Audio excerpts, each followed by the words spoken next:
science fiction. We make no guarantees, however, how long it will remain fiction. Fiction. Fiction.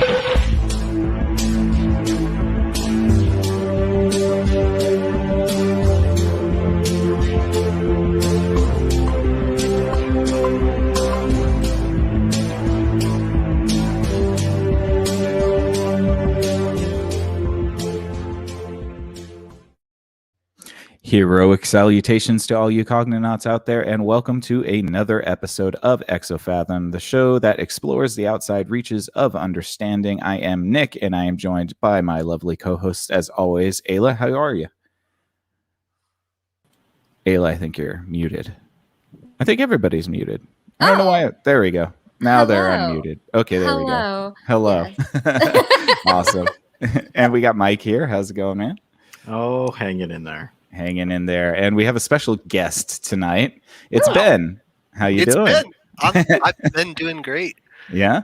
That's wonderful. That's wonderful. Well, thank you guys so much for listening. We have an excellent show planned for you this evening. Tonight we wanted to talk about the hero's journey. Many of you are probably quite familiar with the concept, but you may not know that it's named as such. But we are going to dive into the concept of the hero's journey, the archetype, and specifically Joseph Campbell's 17 stages of the hero's journey. Now, there was a little bit of apprehension about covering all 17 in one episode, but I do believe that a lot of these are going to be pretty self-explanatory, and then more. Some of the stages will have more conversation than others, so we should be able to get through this pretty easily. I do have to apologize if there's any latency issues, because it seems like my computer is not wanting to behave itself.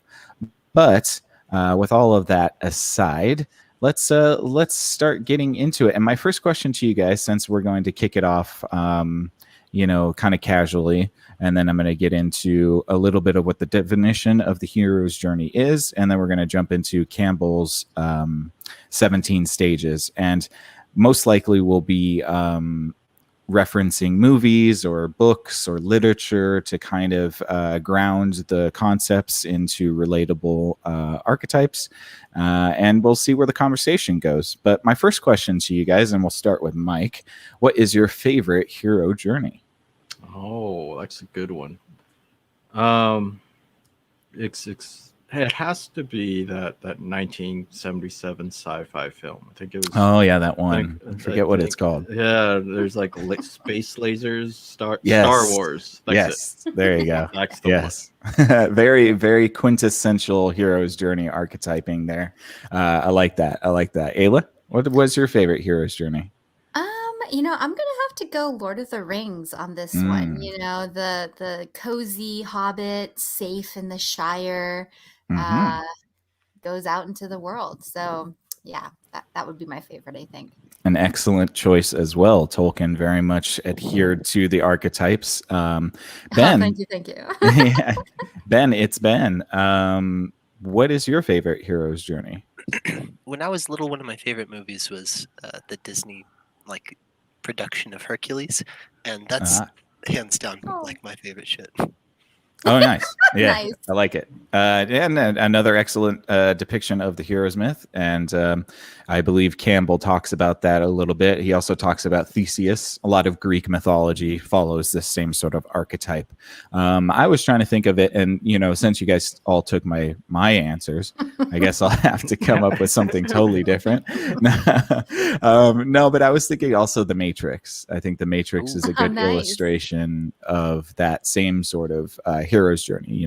Neo, living in the Matrix, kind of unaware, has to be thrust into the world of the living in order to become the all-powerful sort of god of the story. So yeah, I think that gives us a little bit of understanding of what we're trying to talk about here. And when we talk about heroes' journeys, and I think we hope that the audience was kind of grasping what we're trying to talk about here too. But I want to give just a brief intro, a definition for everybody, so that it's very straightforward. So, in narratology and comparative mythology, the hero's journey, or the monomyth, is the common template of stories that involve a hero who goes out on an adventure, is victorious in a decisive crisis, and comes home changed or transformed. Eventually, hero myth pattern studies were popularized by Joseph Campbell, who was influenced by Carl Jung's analytical psychology. Campbell used the monomyth to deconstruct and compare religions. And in his famous book, The Hero with a Thousand Faces, he describes the narrative pattern as follows. A hero ventures forth from the world of common day into a region of supernatural wonder. Fabulous forces are there encountered, and a decisive victory is won. The hero comes back from his mysterious adventure with the power to bestow boons on his fellow man. And a little bit on Joseph Campbell. He was an American professor of literature at Sarah Lawrence College, who specialized in comparative mythology, and he wrote A Hero with a Thousand Faces in 1949. And it's since been considered a go-to for people who are interested in the concept of storytelling and how narrative has basically spanned the cultures and the similarities in which we tell our tales, no matter where we're from. And I think that there's something really kind of valuable to that. I wanted to ask you guys, because there's line here in which Campbell explains the pattern. Something stood out to me almost immediately, and that's leaving the world for a region of supernatural wonder. Now, I don't know exactly how that plays into our day-to-day lives as people. But why would you think that it is that supernatural wonder has to be faced in such a way? Can I go first? Yes. Mhm. Okay. So it actually does play out in our day-to-day life a lot, because in this hero's journey, a lot of these tales are told in a fantastical way that is related to by the archetypal symbology inherent within it. Mhm. So those things that we're seeing, where somebody's killing a dragon or doing all these crazy stuff, it just speaks to facing our own thoughts and demons. And on a day-to-day basis, that can be as simple as this person's choosing to be frustrated about this situation, and I'm not going to be instead. Mm. Interesting. So you're saying that we extract the root morality from these fantastical tales in order to apply them in our day to day, and sometimes they need to be illustrated in a fantastic way in order for us to kind of to see them deeply in our minds. Right. And that's exactly it, because for each of us, our journey while going towards the same place is individual for ourselves, you know. But in these mythologies, these fairy tales, the movies, and all this stuff that we have, it is created in a fantastical way so that everyone can relate to it. Everybody can derive the lesson from it, and it's not like, oh, well, that happened to this person, so I don't care about it. Right. Universality makes sense. What do you guys think, Mike? Yeah, like the fantastical nature of it allows, like it's just less subtle, right? It's very, there's a big spectacle in slaying a dragon, but if you want to kind of ground it, I guess a good film to look at would be something like Training Day, right? Ethan Hawke's character goes from a typical cop to this whole crazy supernatural world where the laws aren't really the laws. They kind of run by their, like Denzel Washington's character kind of makes the rules and makes the laws. So it does end up impacting us to our day-to-day life, but we have to, it's much easier to hit somebody over the head with the notion of a dragon versus the notion of, you know, a new job or something like that. Interesting. Yeah. Ayla, what do you think? Well, I was actually just about to look up the word wonder because I think that's an interesting word choice. So I'm just going to Google that. But overall, I mean, I think I agree with Ben. And to build on that, you know, it's going from common day into a region of supernatural wonder. And so, yeah, you know, like let's say you're, yeah, I mean, it could just be some simple situation, but your feelings, like what's his name? Robert Zapolsky talks about this. I've brought him up before. And it's that stress response that a gazelle would get if they see a lion, and like the adrenal glands pump all of the stress hormones so that the gazelle can run really fast, and the heart's pumping all that, extra adrenaline to make it faster. And that's what happens to us in stressful situations. But our body doesn't know the difference between something of supernatural calibers and like a boss that's upset with us, And so, like, that stuff is still very real in our bodily experience of these things. And then again, just with the word wonder, I mean, let's see, feeling of surprise mingled with admiration caused by something beautiful, unexpected, unfamiliar, or inexplicable. So it really feels like it's the confrontation of something new that pushes us into out of this comfortable, common, safety, our shire. Yeah, absolutely. Our Shire. And part of me wonders, and we're going to get into the 17 steps, but I just wanted to make this real quick point. I mean, is this all just from our monkey ancestors going out of the cave to hunt animals? Do you think that's the only thing that this sort of relates to, or is there something deeper to it? You mean like our ancestors never wanted to hunt, but they had to for food? So it's this constant, like, necessity? Yeah, it's not just a necessity, but the idea is that you have to go out in order to bring back something for your group. And that something usually is the sustenance you need to survive. And so I'm wondering, because it seems to me that the hero's tale is so closely paralleled to that hunting primal sort of experience that we had as early humans. I don't know if I think that there's more to it than just that, because that would seem to be just a very dry scientific explanation. To me, there seems like there's more of a meta statement going on as well. Yeah. So it largely has to do with the symbology behind everything that we go through. Each of our experiences is symbolized, and even back then, if we were still cavemen doing the hunting and gathering, we would still have experiences that symbolically represent the same things that we face in our life today. Interesting. Yeah, so it's maybe just something that's intrinsic to the human experience. I believe so. Like, yeah. Yeah, and I think too, the part of why it just keeps reemerging, we've seen these tales through all time, is the end of that description where it says that the mysterious adventure allows the hero to come back and bestow boons on his fellow man. I mean, boons, that's a good stuff, right? That's like lessons, gifts, treasure. Yeah. And so I think that might be analogous to just the way that society and humans move forward. It requires somebody to do something that's never been done before to then come back and teach.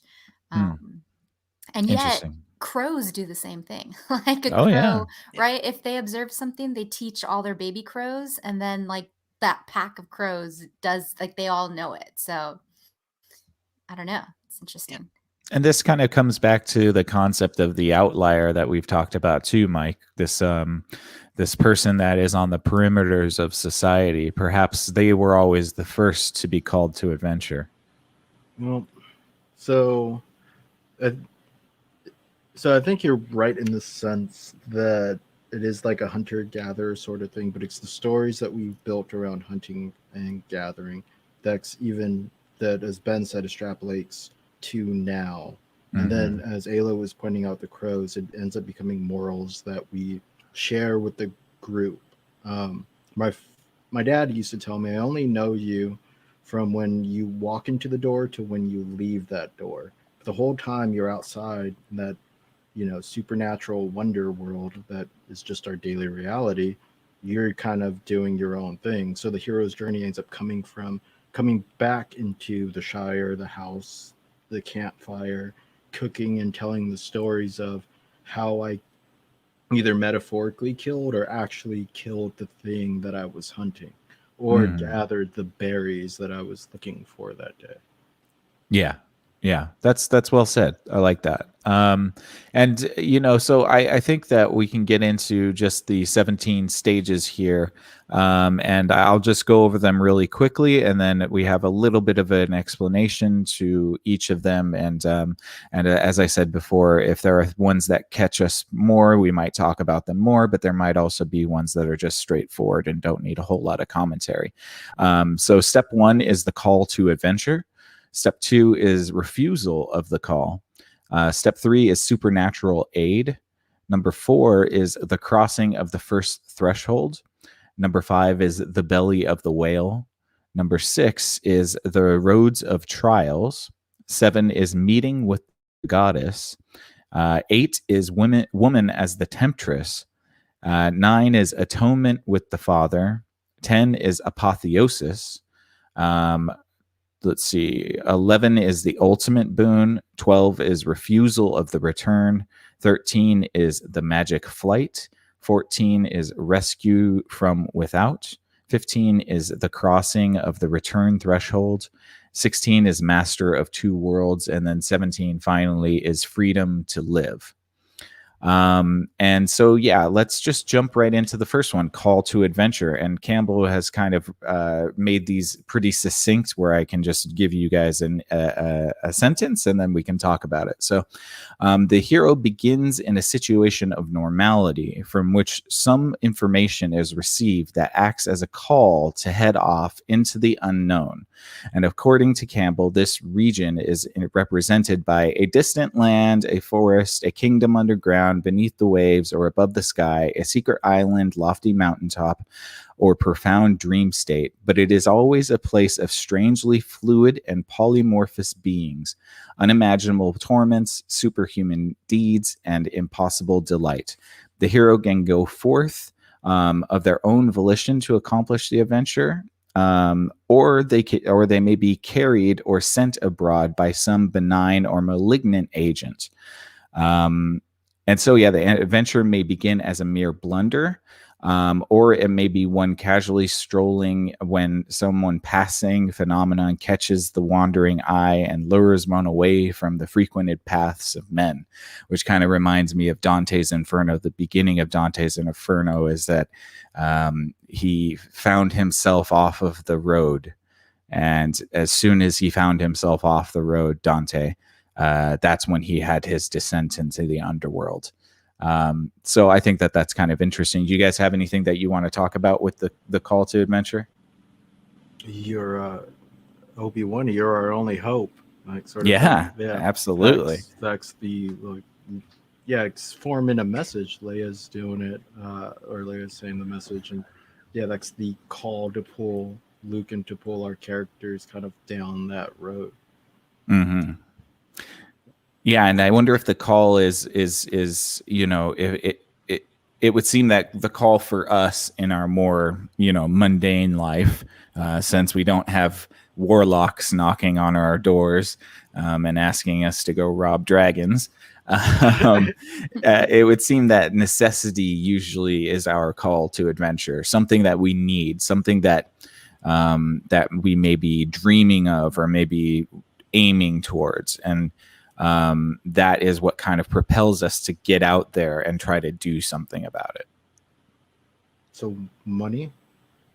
I mean, I guess if your ultimate adventure is the accumulation of wealth, then yeah, you could probably use it in that respect. I see that or the punching of the clock. I don't know. I feel like work becomes very supernatural for our day-to-day lives for some reason. Maybe there's something about it that kind of soothes those needs. Well, I like that you asked that question, though, because, I was thinking about Frodo's call to adventure, and that's, Gandalf popping in on him. But thinking on, what Ben was saying about just normal day to day, yeah, like, I guess your call to adventure could be just having to leave the house. It could really be anything. Exactly it, though. Right? During our mundane lives, going to work, there's so many different things, because it's not about having this fantastical voyage. the voyage is fantastic in its own right, but it can be small, minute, and very personal to you. It's about making those decisions towards self-betterment. You recognize something that you want to do instead of this thing that you're stuck in. So you just one day choose to do it, and that's an adventure in its own right. Or like you could just want some Cheetos, and so that's the necessity. That's your call. No, but that's awesome. Then, right? Yeah, and then like something happens where someone's car's broken down, and you stop to help them, and then they kidnap you, and then there's this whole adventure that follows, and it's all because of Cheetos. And it could be. Yeah. And it's one of the things that's so beautiful in the human experience is that very often these calls to adventure are left unnoticed, but they happen throughout our lives day to day very frequently. Oh my God, you're reminding me of the Yes Man or the Yes Man. It's true though. It's not about telling everybody else yes, it's about telling yourself yes. If you see that person broken down on the side of the road, 99% of the people would drive past because it's like you're already going somewhere, but that's just that mundane path that you've been following. And once you, like Dante did, decide to go off of the road, your descent into the underworld begins. And like that sounds scary as fuck because you're helping somebody fix their car and it's like, oh, they're gonna kill you. No, that's not the case. It's just that you're facing things that are like hidden from ourselves from before, and those are what's considered dark. Yeah, exactly. Yeah, they could give you like a treasure map, and then you're like suddenly Nicolas Cage in National Treasure. Totally. Yeah, I love it. And so let's jump on to number two. Number two is the refusal of the call. And so often when the call is given, the future hero first refuses to heed it. And this may be from a sense of duty or obligation, fear, insecurity, a sense of inadequacy, or any of the range of reasons that work to hold a person in the current circumstances.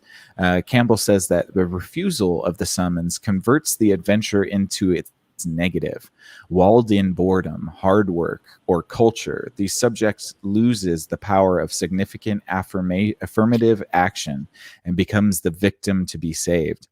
His flowering world becomes a wasteland of dry stones, and his life feels meaningless. Even though, like King Minos, he may, through titanic effort, succeed in the building of an empire of renown. Whatever house he builds, it will be a house of death. All he can do is create new problems for himself and await the gradual approach of his disintegration. That's a pretty heavy statement, actually. That's like metal as fuck, dude. Like, if I can clarify about the King Minos reference, it's the city of Crete was founded by that guy or something like that, and he declared himself the king because this white bull crawled out from the sea, like majestic as hell, and just made himself a part of Minos's herd or whatever. And Minos said that if he was to become king, he was going to sacrifice the bull in the name of the gods. But he doesn't. But when it came time to it, exactly, he chose to find some bull that kind of looked like it and was like, that should be good enough.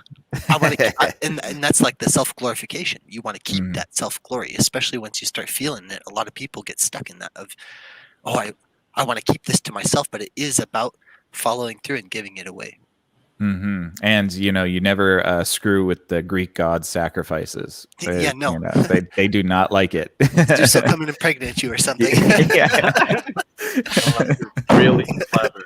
You're real clever, then you might be able to get away with it for a little bit. For a little bit. For like a minute, and then your shit's gonna be fucked. You're just having your liver eaten out for eternity. Oh, God. Like, a la Prometheus. How did they come to this? All I did was like not kill a cow, man.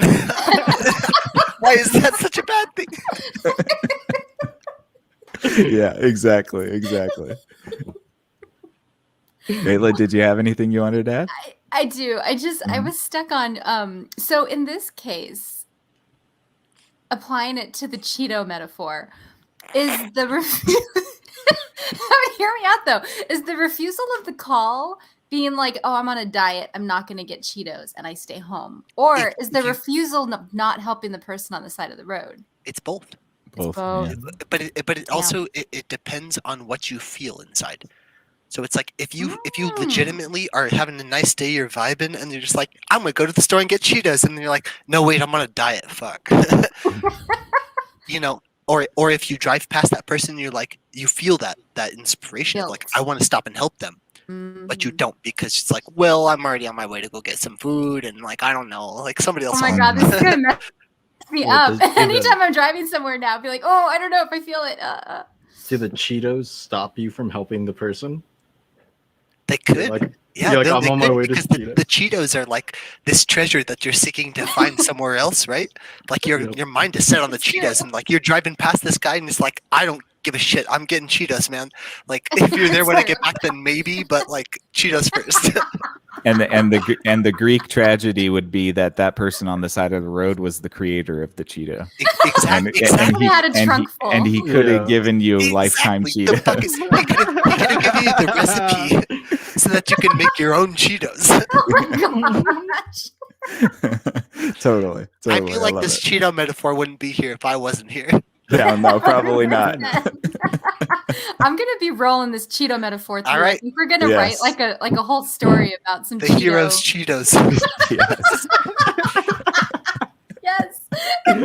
All right. I love it. Anything else on the refusal of the call? You guys? Yeah, actually, like Yes. one of the things that can be also beautiful within a certain refusal of the call is that if there is a person who refuses it, who is very self motivated, independent person, and Mhm. you choose not to accept anything less than what it is you ultimately desire. That can be a refusal as well. And while you will still face those things, where it's like every house you make is going to be a house of death or whatever the fuck that means. Oh, dang. But like, it is also, it's not a bad thing to refuse the call if you know where you want to end up. That's all I'm trying to say. Yeah, that's a good point. Not every adventure has to be had, I guess, right? You can choose your own adventure. That's what life is. It's And like one yeah, of those books. and that's where it's like, as if Rapunzel were willingly put into that tower and refused to come out for anybody other than the one that would save her. Mm. And because the refusal of the call ends with somebody coming and saving them, because resolution is inherent within our human experience. Like it has to happen. Mm. Otherwise, it's just, I don't even know. Otherwise, it has to happen.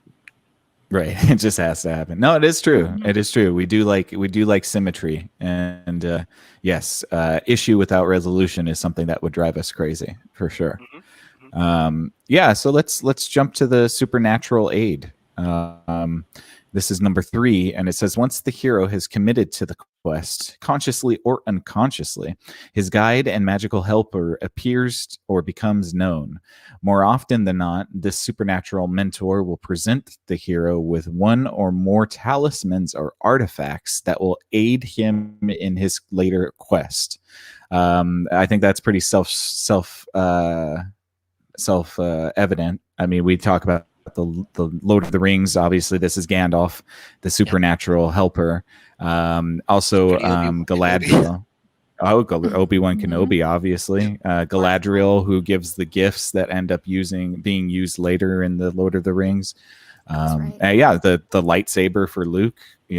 This is that helper. And so, part of me wonders, is that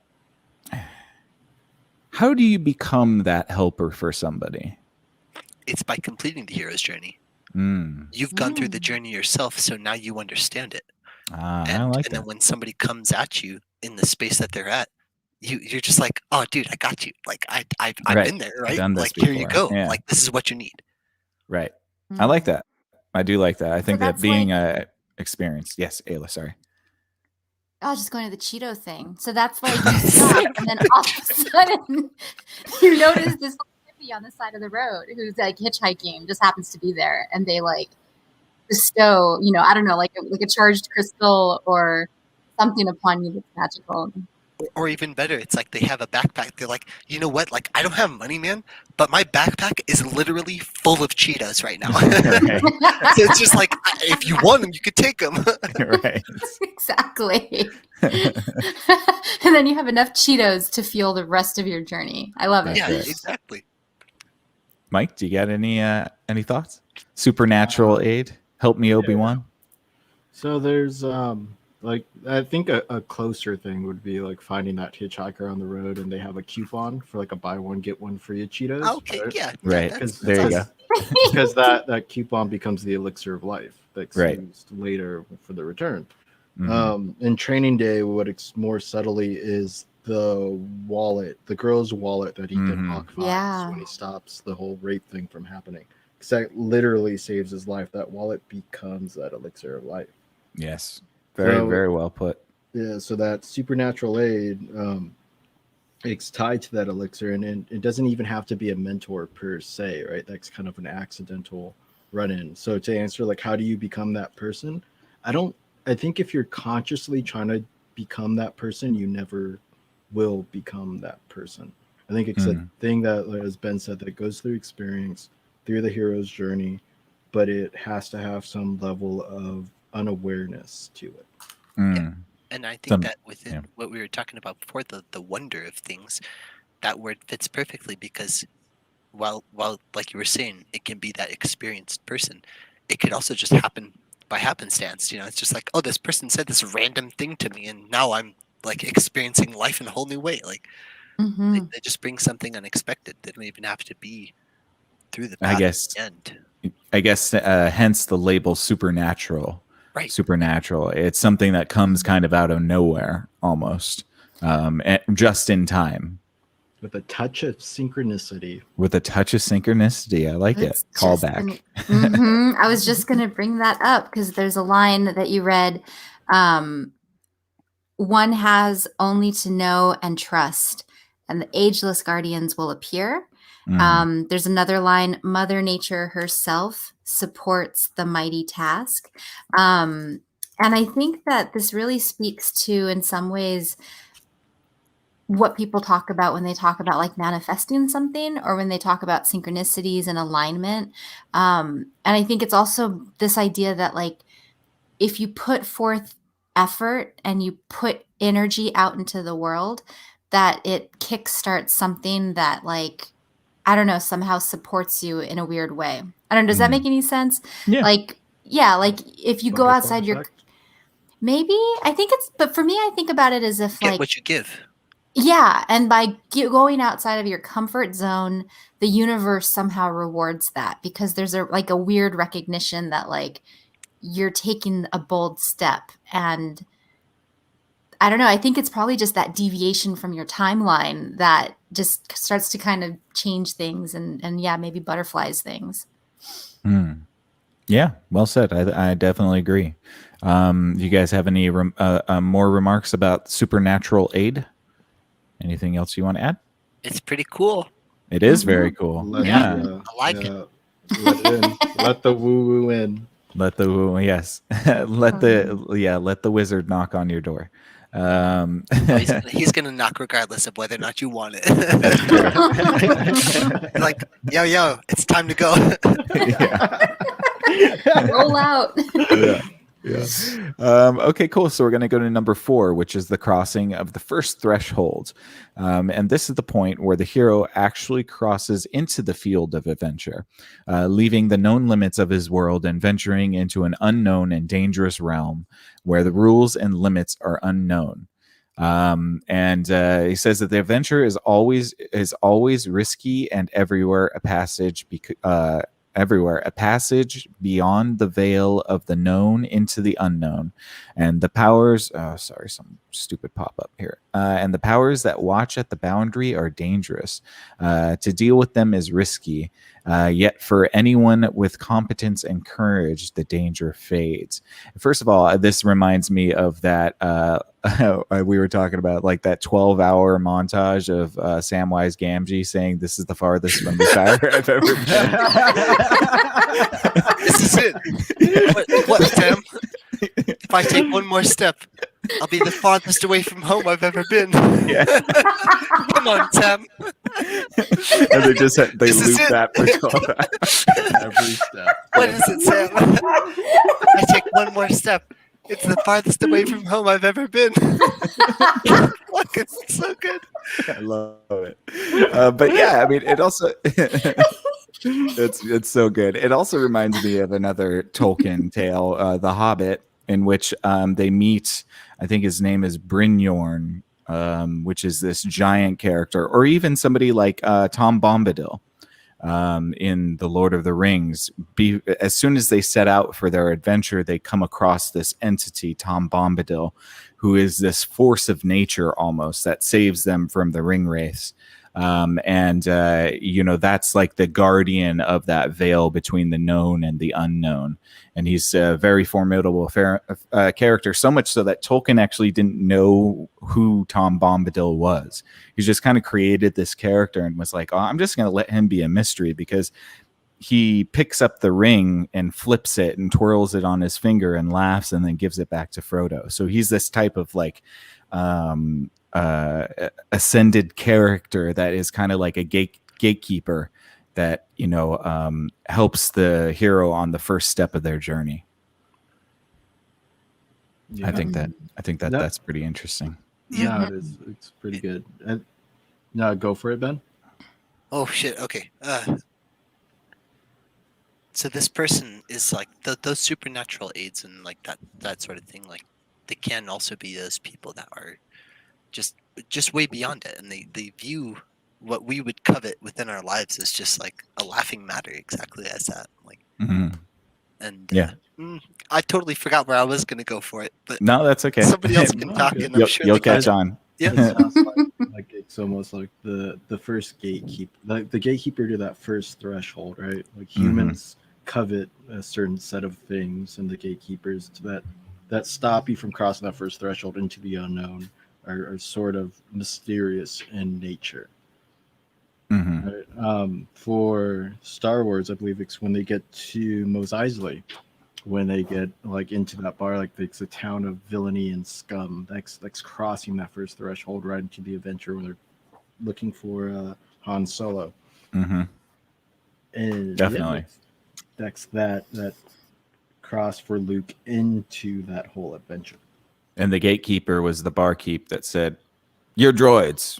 We don't serve their kind here." My friend doesn't like you, but I don't like you much either. I love that. So good. I know. Just walking in the bar. They were just assholes. I know. Just move over. Ayla, you got anything? Not really. The only thing I thought about was going back to the Cheeto metaphor. I'm gonna do this for all of them. Our Cheeto journey. Yeah, so I'm gonna take Mike's suggestion that the hippie guy has a buy one get one coupon for Cheetos.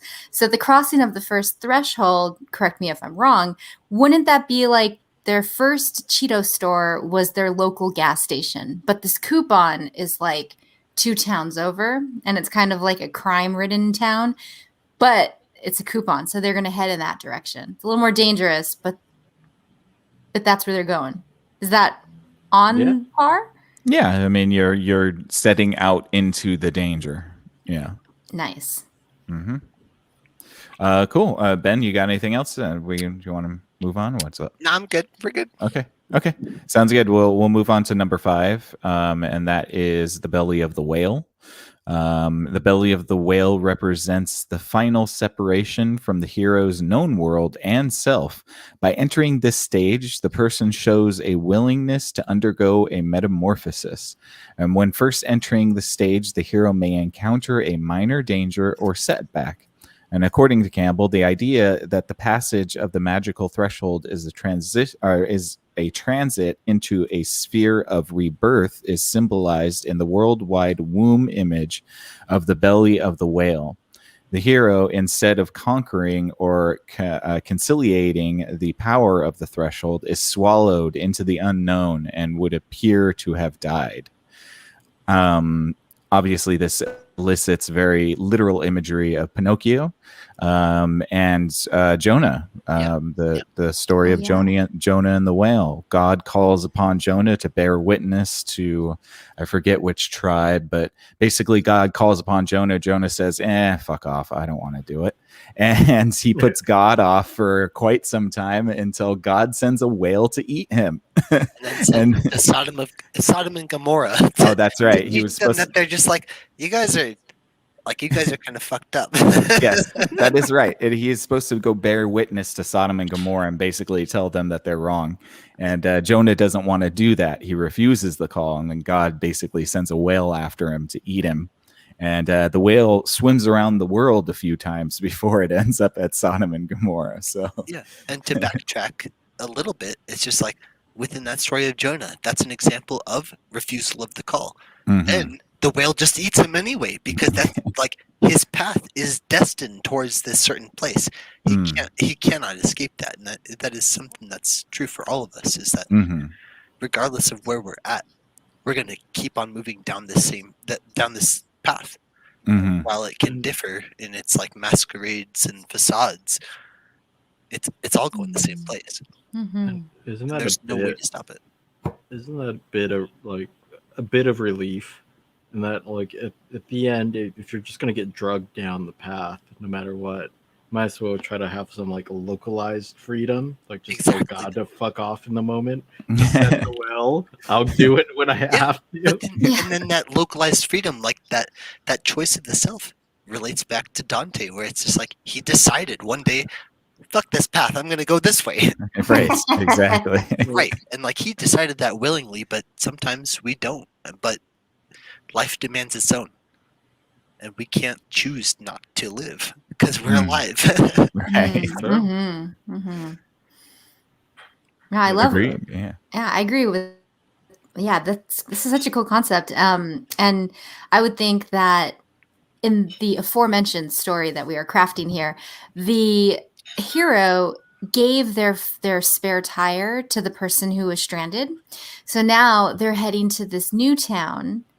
But then they encounter a flat tire, and now they don't have a spare. So now they're further away, stranded, but now so missing, presumably. But so close to Cheetoville. Yes, exactly.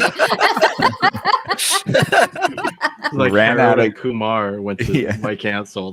Castle. This is what we're building, but just for my gosh. Right. Absolutely. I love it. Very good. Anything else on the belly of the whale, guys? You want anything to add? I wonder, they mentioned the word womb, which, what happens in a womb? That's something growing and becoming itself. Yeah, growth.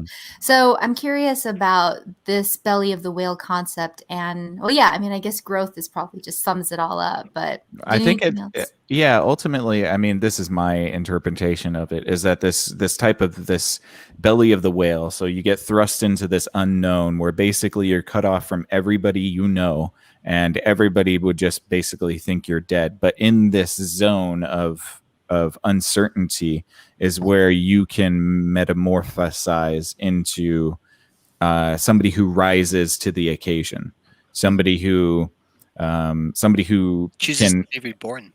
Yes, chooses to be reborn, redefined, like, so in your idea. So the concept of being so close to Cheetoville, but you run out of gas and you got a flat tire. Well, the metamorphosis for the hero would be, well, then I'm just using my 2 feet. I still got 2 feet. I'm still going to go. I'm still going to do it. And I can walk all the way. Lamborghinis. Yeah, there's Chevrolet legs, and then you got Lamborghinis.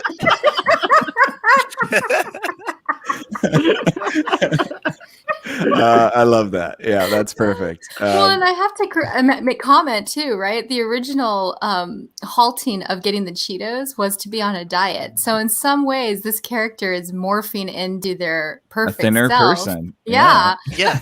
But then also within answering the call, it's like, okay, now I'm going towards this Cheetos, and I chose not to for the sake of somebody else, and that's a concept of giveaway. It's not being so focused on our own chance moment within this universe and what we want, Mhm. But instead interacting with our lives with the knowledge that we're just here, and if somebody needs help, like, why wouldn't you help them? Right. Absolutely. Mhm. Yeah. And Mike, you got anything? Yeah, like, so in that belly of the well, you kind of have two options: you either adapt or change or metamorphose, or you die, and that's it. It's like the most extreme. You even appear dead to all the people that surround you, right? Mm-hmm. But at the end of the day, if you don't change, that hero doesn't adapt, then they are dead. And I think that's the importance of that belly of the well, being in that situation, right? Mm. You have to now change the way you behave or operate in order to find a way out. Yeah. Yeah, Yeah. that's beautiful. Yeah. Or else, basically. Yeah, Like, but it's like the belly of the whale resembling the womb. It's like mhm. where it is the place of danger that we don't know what's going to happen. That's kind of the same sense of the womb, where it's like it is simultaneously this nurturing thing that keeps us alive and helps us grow. But at the same time, we don't know But where the it's- fuck we are. Yeah. or what's going to Absolutely. happen. Yeah. It's dark. You can't see anything. Yeah, absolutely. Yeah, no, that's all really great. I really like the concept of the belly of the whale for sure. It's one of my favorite parts of the path. Ooh, one Yes, last Ayla. thing. Yeah, go for it. I was just thinking too, and I had to do something, so I took my headphones off for a split second. But did you use the word hope, Mike? What? That's what does that mean? That's a word that's outside of my lexicon. I don't know. Hope thing. No, I'm just kidding. Forgot who I was talking to, sir. Yes, no, I know.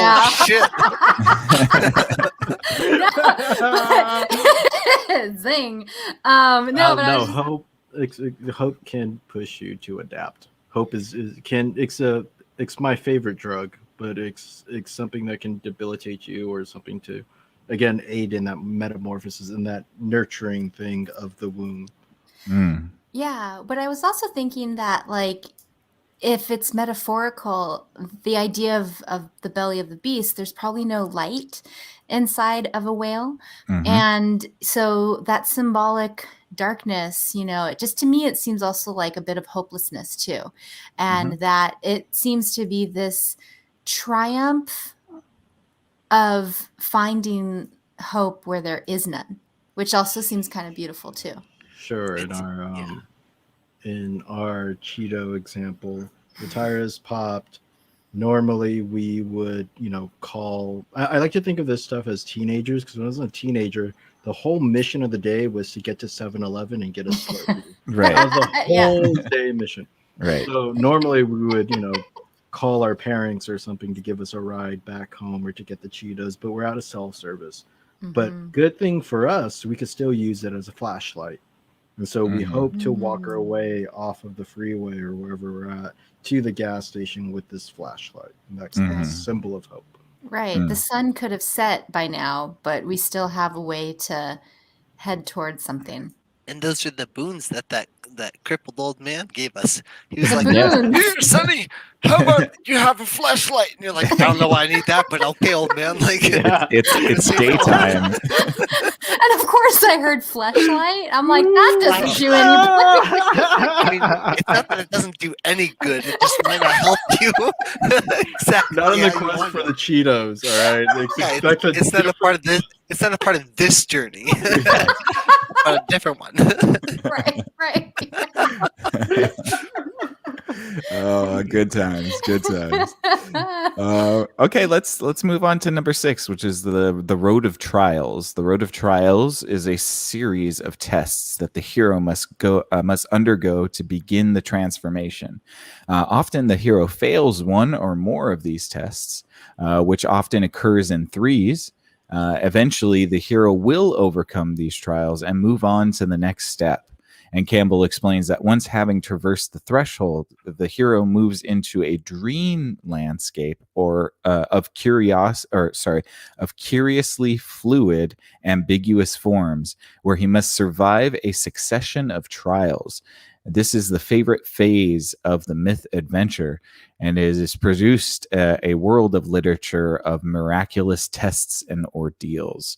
Obviously, the trials of Hercules come straight to mind, but you even have in Harry Potter, the Goblet of Fire, right?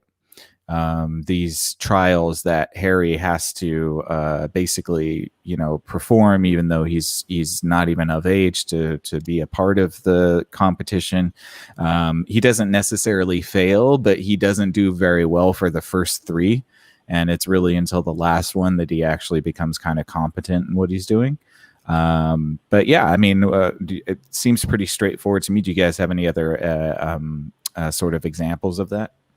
Yeah, I mean, those are like the trials of any underworld, right? Like once you've made it to the belly, or once like you're running through that. Yeah, like you said, necessarily you don't have to succeed as long as the hero doesn't die.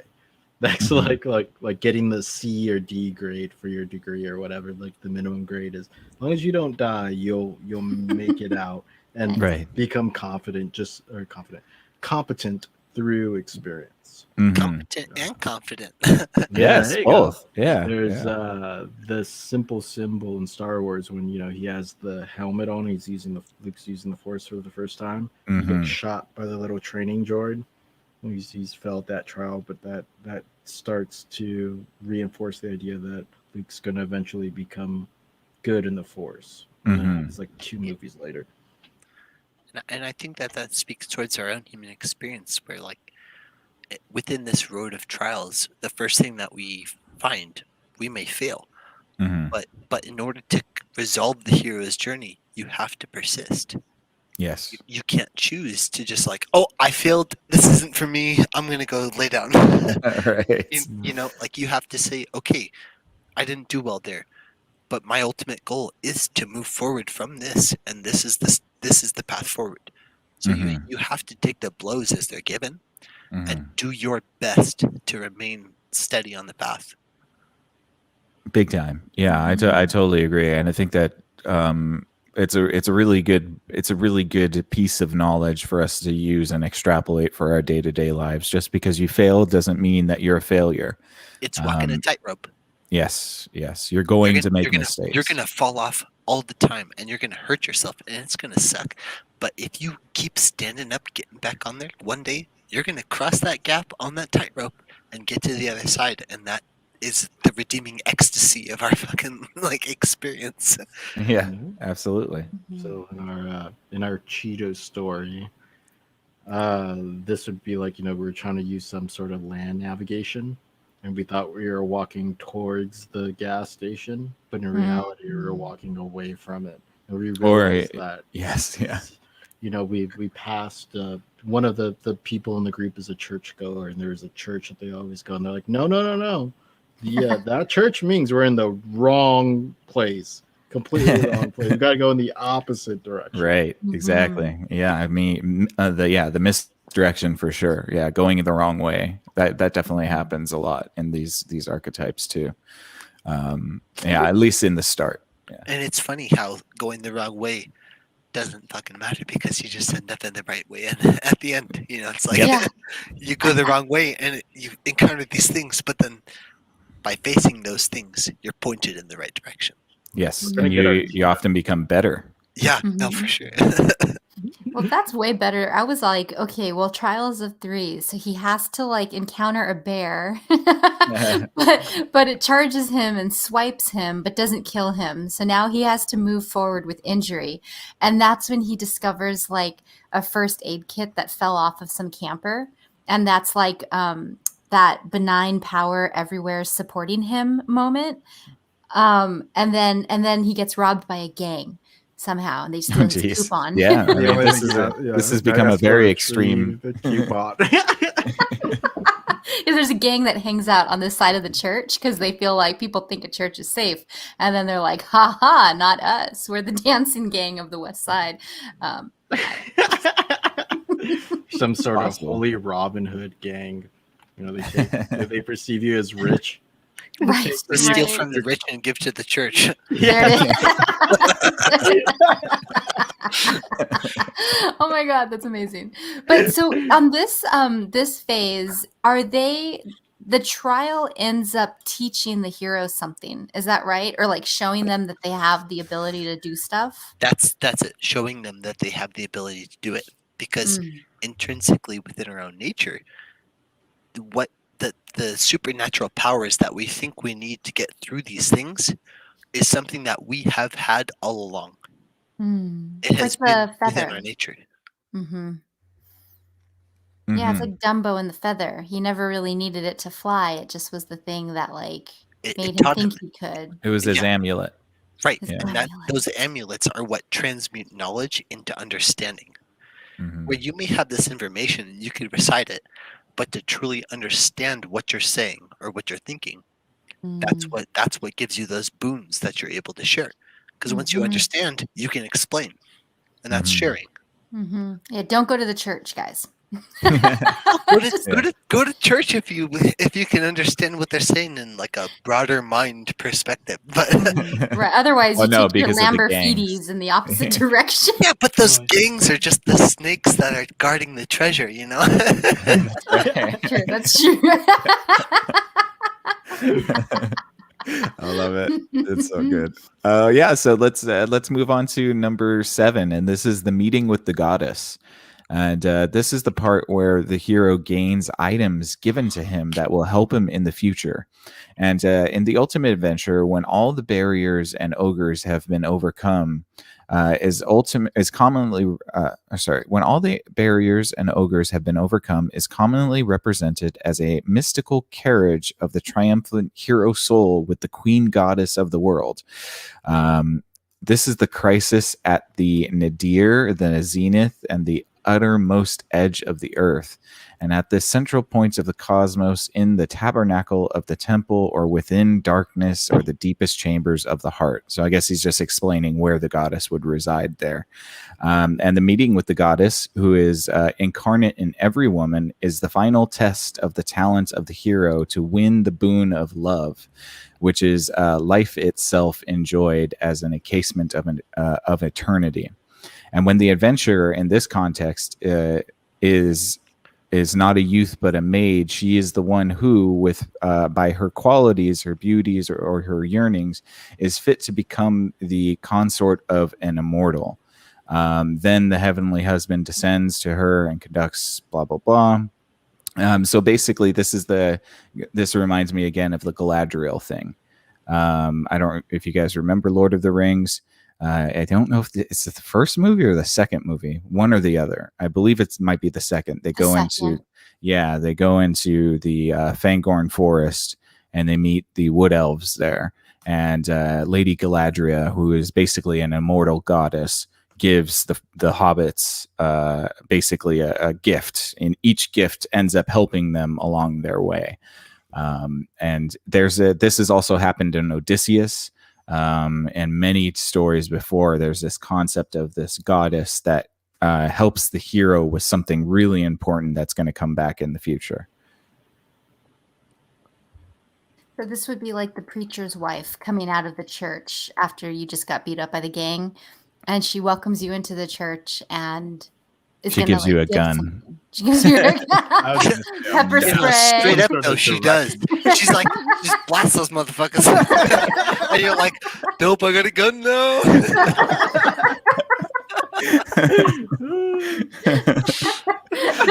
That's a pretty awesome preacher wife. Yeah. No, for sure. And this is one of the harder things that I've had to within my own understanding, kind of relate. But that goddess doesn't represent a person. It represents the lesson that we learn from that road of trials. The goddess is the lesson that she embodies the lesson, right? Because in that road of trials, we experience this thing that's like we don't know what to do with it, and like we're terrified. But the lesson comes through the goddess, and that's it. It's like we don't know what to do with something, but then we apply ourselves to it and we figure it out and that figuring out of it, that is the goddess that brings us the blessing. Interesting. So do you think that she gives our hero like Pringles and says this is a healthier alternative to your Cheetos? No, she wanted Cheetos. This whole journey was about the fucking Cheetos. If I am handed Pringles, I'm like, you're a pretender. I will not believe you. You're skipping to woman as the temptress. That's women as the temptress. Exactly. Exactly. She's like, oh, baby, here's some Pringles. I'm sure this will satisfy you. You don't want those Cheetos. I want Cheetos. Oh, baby. Well, she's got to be a temptress. That's why. Yeah, exactly. The temptress. Well, I think that's perfect. I think we can lump those in together, basically, because that is the next one, the woman as the temptress, and that is the perfect metaphor. Is that she would offer you a consolation that isn't what your goal is. Right. And that relates back to the refusal of the call. Those people who are more inclined towards refusal are going to be like, oh, Pringles? Like, all right, like, that's pretty cool, man. Like, I like Pringles too. Yeah. Or it's it out for was Cheetos. Or it's somebody who offers you, like, say if you're, on this journey now out of principle, it's somebody that offers you a ride to the place and then back really quickly. Exactly. It's something that makes your journey more expedient and therefore less and therefore it stops right there. Yes, it stops the adventure. Right. It was actually, it's perfectly represented in the Odyssey. It's the island of the I wish I knew. Island of the time where that guy was stopped by something. No, it's the sirens. Yeah, they are sirens, but I don't remember. I forget their names. But it's the island in which basically Odysseus and his men find this paradisical island in which these sirens are lulling them into sleep, basically to kill them, and they end up staying for years without even knowing it, because it's so luxurious and blissful until Odysseus realizes that he has a wife and kids at home he has to get back to. Shit. It's been like 6 years. I haven't seen my kids. Yeah. I got about $60,000 of child support to pay right now, so I'm going to go back. Isn't that like the island of paradise? What was it in Pinocchio? The Paradise Pleasure Island. Donkey Island. Yeah. Dang. Donkeys. They're all just a bunch of jackasses. That's right. But that is an interesting aspect to it. It's the temptation, and I guess they use the woman specifically because back in the day, most stories were male centric. But you could easily replace the genders with that. If you have a heroine, then she can be tempted with ending her journey as well. Yeah, maybe not, but to be focused on not the gender. Yes, absolutely. Yeah, even just lesser wisdom, right? Because it was the one before this. It was a meeting with the goddess. Meeting with the goddess, that's like the greater wisdom, right? And then you have some sort of lesser, even like a sophist type idea, where it sounds like it's wisdom, but it's just a trap. Right.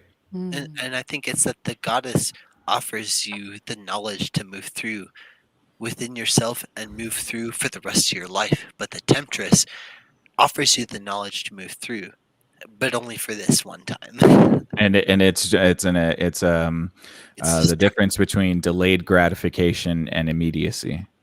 Exactly. The temptress will give you the things that you want right now, but the goddess will give you the tools to get the things that you want in the long run. Yep. Teach a human to fish versus giving a human a fish. Mm-hmm. Right. Definitely. The temptress is like, I got fishes here, man. Like, you take one. Yeah, you don't even need to learn. Who needs to learn how to fish? I got them right here. Oh, you thought that you wanted to like provide for yourself? Fuck that. I got a fish. You just take one. Don't provide for yourself. Whatever. What sort of laced Cheetos are these? Right. Like, I got a bag for you right here, bro. You don't need to go anywhere. Yeah, that's right. Oh yeah, that would be like if you're going to get crunchy Cheetos and some girl is like, I got the puffed ones though. If you're gonna You can eat have Cheeto Cheetos Puffs, right now. you're damned for all of life anyway. Like, I was thinking something far more sinister, like some red state stuff. Like you eat the Cheeto and then you just pass out because they're roofied, and then you get them with some cult in the town. That's basically what happens to Odysseus. Or there's worse, anal they're leakage. just like, I have cheesy crunchy puffs. Mhm. And you could totally have them. Right. Well, I think it's the Isle of the Lotus Eaters. That's what that is. Yeah. Oh, Yeah, it the is the Lotus Lotus Eaters. You're The right. lotuses like symbolize that knowledge, and then Mhm. the eaters of it are people who are consuming it to sustain themselves instead of sustaining themselves within the knowledge of those lotuses. Mhm. So I had this theory that so the preacher's wife would be like the goddess who's helping, right? Like helps healing, gives him the gun or whatever. But then the preacher's daughter offers a ride to the health food store. Like I kind of thought that could be a good, right? Because then you're stuck at the health food store. You're never gonna find Cheetos. You're gonna find everything but. Oh my Yeah. god! And you're gonna waste Like, all your time like, looking not for where your I want to Cheetos. end up. Like, Yeah, it takes you I'm like just 10 saying, steps for me, back. it's like if I'm going out for Cheetos and I get directed to a health food store, I'm just gonna go home. I'm gonna die and then just be reborn to be like, I want Cheetos. There you go. I like it. I like it. Awesome. Let's move on here. We got the next one, which is number 9. It's the atonement with the Father. In this step, the hero must confront and be initiated by whatever holds the ultimate power in his life. In many myths and stories, this is the father or the father figure who has life and death power. This is the center point of the journey. All the previous steps have been moving into this place. All the following will move out of it. Although this step is frequently symbolized by an encounter with a male entity, it does not have to be male, just somebody or something with incredible power. This immediately makes me think of Mufasa in the sky in The Lion King. Oh yeah. Oh, yeah. I mean, that's the literal middle of the movie in which he talks with his father in the sky, and then everything after that is him becoming the king. Yeah, and that symbolizes the supernatural aid as well. Mm-hmm. Yeah. Because we're going to this point where like this lion's just chilling and walking through the forest with his like dumbass fucking His stoner buddies. Yeah, exactly.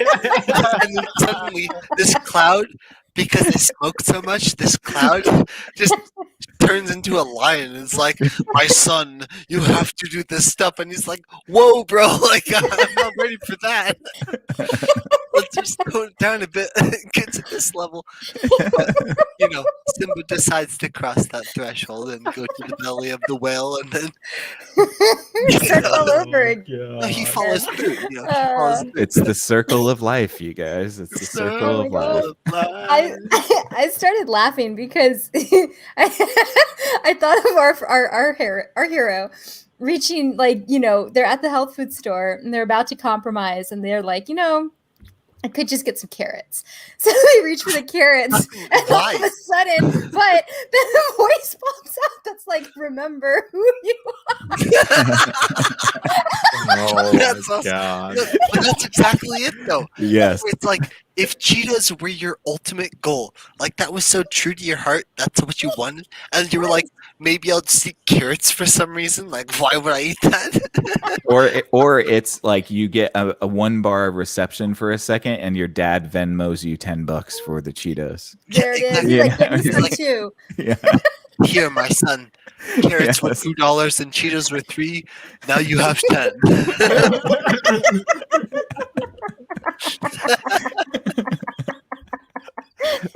We need to write this movie. I think we'll be I'm already making writing this millions of dollars. Hey, I had to watch it. we just like follow the hero journey to a T, but it's the most mundane shit ever. Some I think we guy could trying to animate get a bag of something. Cheetos. That's one of those like, oh, it's a Netflix original. Perfect.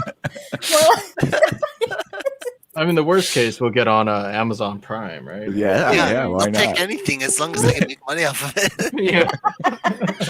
Jeff Bezos makes like something like $800,000 a minute right now. Oh my God. Jeez Louise. Could buy a lot of Good Lord. Cheetos. Can we just leave him in space? That's more going- Cheetos than you ever know what to deal with. I know. Dude, never mind. I'm not going to say You this on there. covered the word with Cheetos. Well, yeah. Anything else about the atonement with the Father? Hold on. Well, it seems to definitely remind the hero of their true self, their Mhm. true mission, their purpose. So it almost seems like a loving realignment or nudge. Mhm. Definitely. Yep. Exactly. So in the Matrix, that would be like Neo going back for Morpheus. Mhm. Yes. You're right. Absolutely that. Yeah. The Oh, but yeah, father, because he doesn't believe, and then Morpheus is like, "Do you see now?" the father is something that symbolically holds, within one hand, he holds the fire of creation, and in the other hand, he holds the fire of destruction. Mhm. Right. And when somebody approaches that threshold of atonement with the father, that means you're giving yourself to that energy of creation and destruction. You're either going to act true to yourself and be created, or you're going to lie to yourself and be destroyed. Mhm. But even within that destruction, because of the way everything works, it's like that just leads to more creation in the end. And that's the refusal of the call to, in a lot of senses, where you're led towards more creation. You say no, so you're destroyed. Yep. and then you're led to more creation. And you say no, so you're more destroyed. Yes. Right. Until you say yes. Exactly, right? Yeah. To the point where you can't take any more destruction, so you decide towards creation. Wow, there's I'm looking at the site that we're sharing right now, and under the section it says the problem of the hero going to meet the father is to open his soul beyond terror to such a degree that he will be ripe to understand how the sickening and insane tragedies of this vast and ruthless cosmos are completely validated in the majesty of being. Mm. Yes. The hero transcends life with its peculiar blind spot, and for a moment rises to a glimpse of the source. He beholds the face of the Father, understands, and the two are atoned. Mm. Right. Yeah, that's the no moment when Neo, when Oh. Neo's getting shot by Agent Smith and he's just like, boom, nope. He finally Yeah. realizes his power. And that's the understanding that Mhm. whatever you are presented with that can kill you, and to be killed by something means symbolically that your ego, the way that you perceive yourself, is being dismantled. Mhm. It's also the same thing that brings you closer towards the source of divinity, which is just like feeling good and being happy in your life and being able to share that. Also, if you're with divinity, you're dead. So it's like a No, near-death but being with experience, kind of. divinity is dead, and symbolically that represents like being dead only Right. means rebirth. It means that you've let something go so that you can proceed to be bigger in the aspect towards growth. I suppose in Jungian terms, it would be the initial meeting of your anima or animus, that contrapositive sexual deity that it lies within you. It's that conscious breach through the shadow, and now you are in communication with that greater wisdom. Mm-hmm. Yeah. It's the aha moment. It's the thing that you realize that you were looking for the entire time. Lovely Cheeto dust at the bottom of the Yeah, bag. that's right. And within that metaphor, like within that realization of, finding what you were looking for the whole time, a lot of the times it is that you already were what you're looking for. So it's like you wanted to eat all these Cheetos, but you went down this path in order to You find realize that you were the Cheeto the whole time. exactly. Oh my God. You went down this entire path to realize you were the Cheeto the whole time. It's so cool. It's the Dorothy syndrome. It's the Dorothy syndrome, right? She Yeah, goes all the way to Oz only to realize that That's a she didn't great. want to go That's a great further hero's than a journey. backyard. Yeah. Yeah. Yeah. Absolutely. Okay, let's move on to apotheosis, which is number 10. We're almost there, guys. This is the point of realization in which a greater understanding is achieved, and it's armed with this new knowledge and perception that the hero is resolved and ready for the more difficult part of the adventure. This obviously is pretty self-explanatory, but would be, I guess, apotheosis probably closer to the fight scene with Agent Smith, where Neo finally realizes he can control the entire Matrix, and therefore he's ready to fight all those Agent Smiths in the next movie. You know, but yeah, I mean, do you guys have anything on apotheosis? It's kind of the progression of what we just talked about, so I don't know if there's a lot to remark on. Right. Yeah. I feel like apotheosis is just inherent to what each person experiences for themselves. So to try and speak on it outside of any sort of like grandeur perspective, it's just like, it's just me trying to share my life, and like we're not here for that right now. No, understood. Yeah, But I think so everybody knows kind of what it means. Yeah. exactly. And if you don't know what it means, I googled it earlier, and you can find out what it means pretty easily. That's fair. Anybody else? You guys got anything on apotheosis? I mean, it really would seem like this is like the next logical step for realizing your power, is putting that power into practice. I just Googled it, and it's making me think about the non-flashlight flashlight. Oh, jeez. No. Flashlight or whatever. No, because it talks about like anyway, the point of realization. I also thought with the Cheeto metaphor, would it be something along the lines of like, as I'm like walking, because I'm finally back on my mission, I have my new purpose, I've got $10 extra Venmoed to me from my father, and as I walk, I realize, wow, I really worked out hard this week. I don't know why I thought I had to deny myself these Cheetos. I feel really good about claiming these Cheetos. Like this is happening. Like, would it be that kind of self-acceptance? I think it would be more like, it would be more tied with I think it would be more tied with the atonement of the father, in that. So like, say you get Venmoed $10, but your dad misplaces a decimal point and it becomes $100, and you're like, holy shit, now I'm ready to go get all the Cheetos. You know what I mean? Whereas before you could buy one bag, maybe two, now you realize you actually have much more money than you thought you did. And, the haul becomes bigger, or the reward, or the test. I guess you would have to be tested a little bit more, because apotheosis is definitely has to do with the sort of testing, the final test, which I kind of think of like when Luke Skywalker goes back to confront Darth Vader, but he does it in the third movie and he's much more compassionate. He's tested, he's ready. He wants to try to convert Darth Vader back to the light side, but he's ready to do whatever he needs to do. Oh, I get it. So now it would be like in our Cheeto example. You have the gun and 100, and you have to walk past the gang. It's on. They're gonna want that money. You're armored up. Something, yeah. Well, they can't steal. It would be like Friday nights are my cheat night. Like I'll be good all the other time. I know I have a self-discipline now, but on these nights, this is where I get to go have $100 worth of Cheetos. A lot of Cheetos. That's a lot of Cheetos.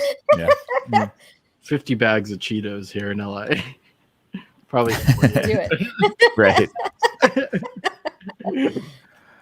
I mean, I think we can move on, because after apotheosis comes the ultimate boon, which is what the thing is. It's the Cheetos, you guys.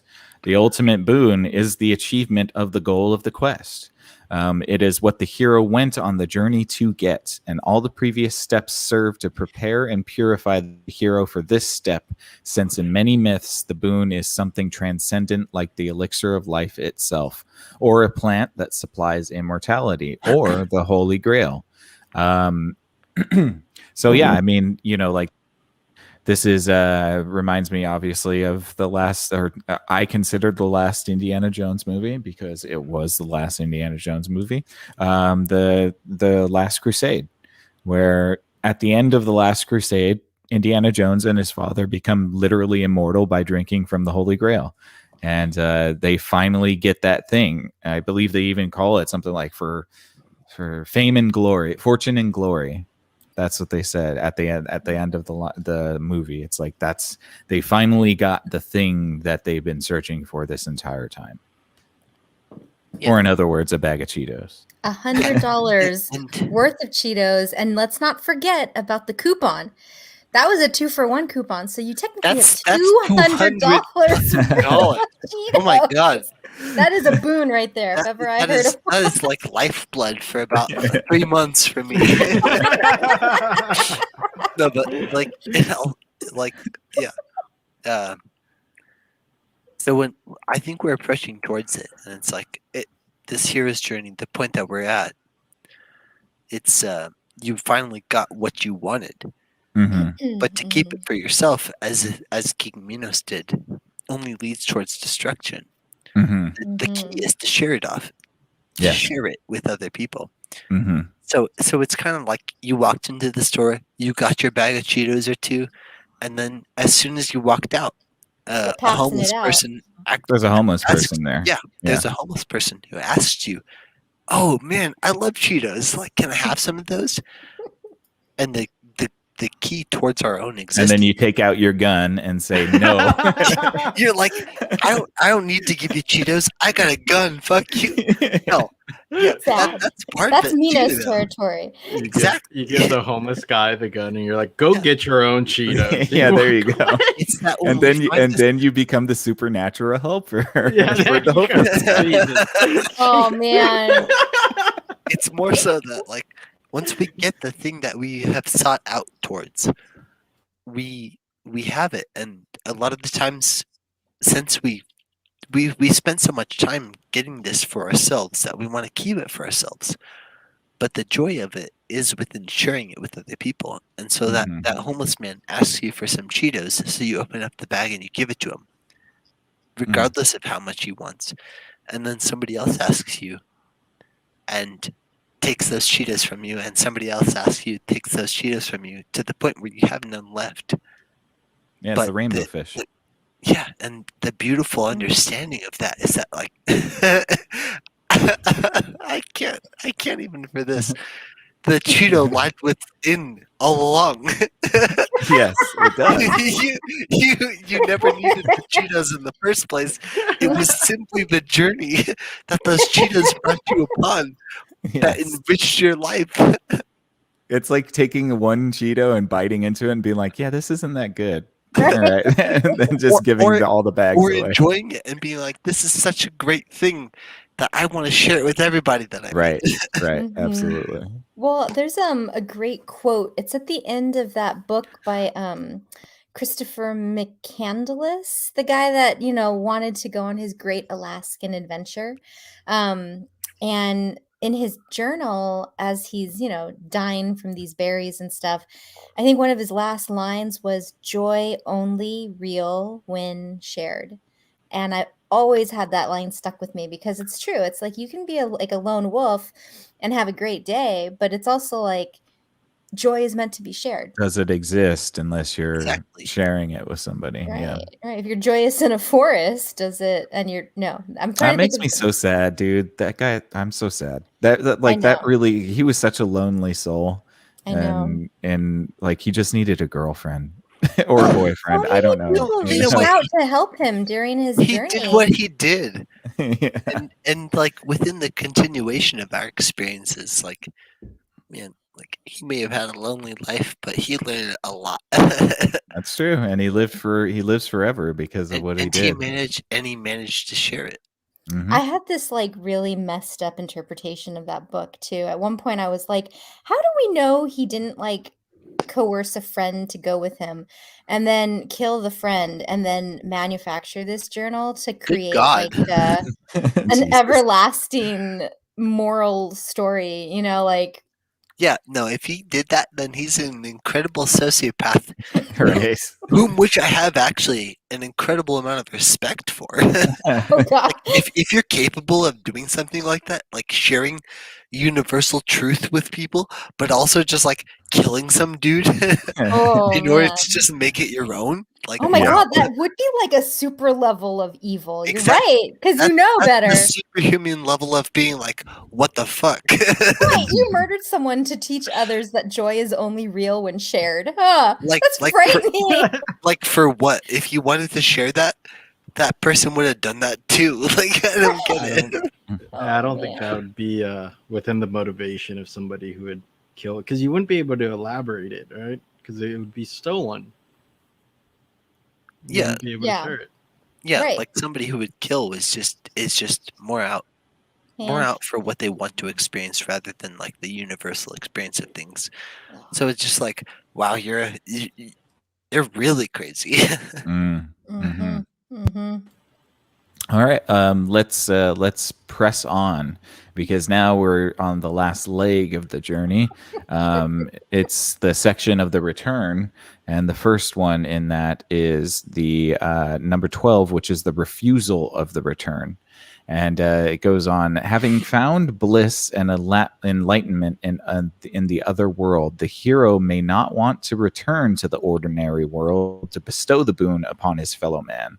And Campbell continues that when the hero quest has been accomplished through penetration to the source or through the grace of some male or female, human or animal personification, the adventurer still must return to his life transmuting trophy. Or with his life transmuting trophy, sorry.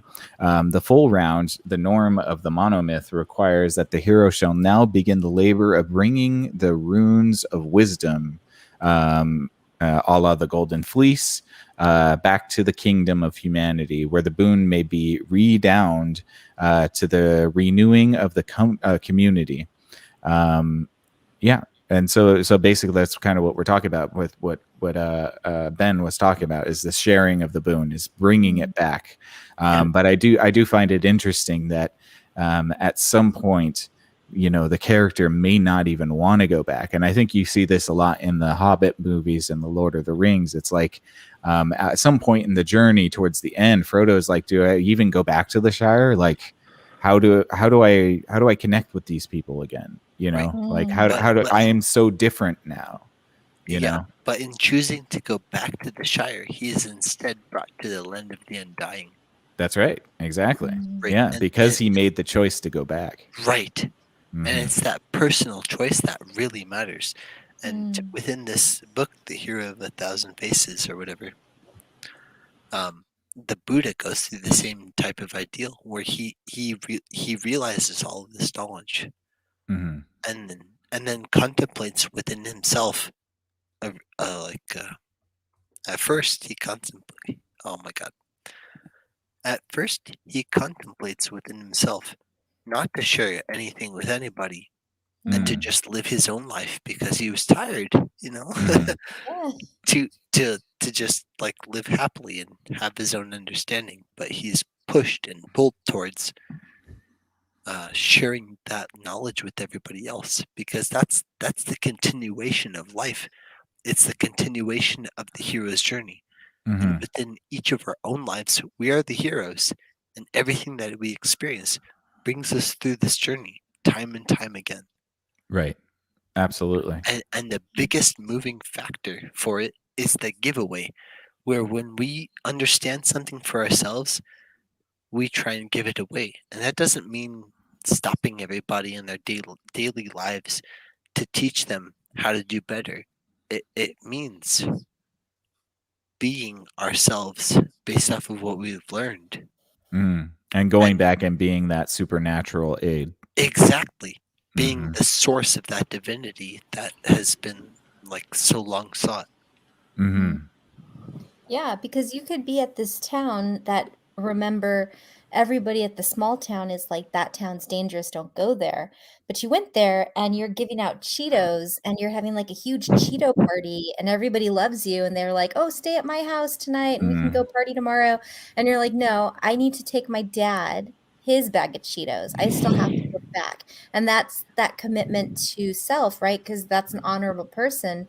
You're honorable to help somebody on the side of the road. You're also going to keep your word when somebody Venmos you money and Yeah.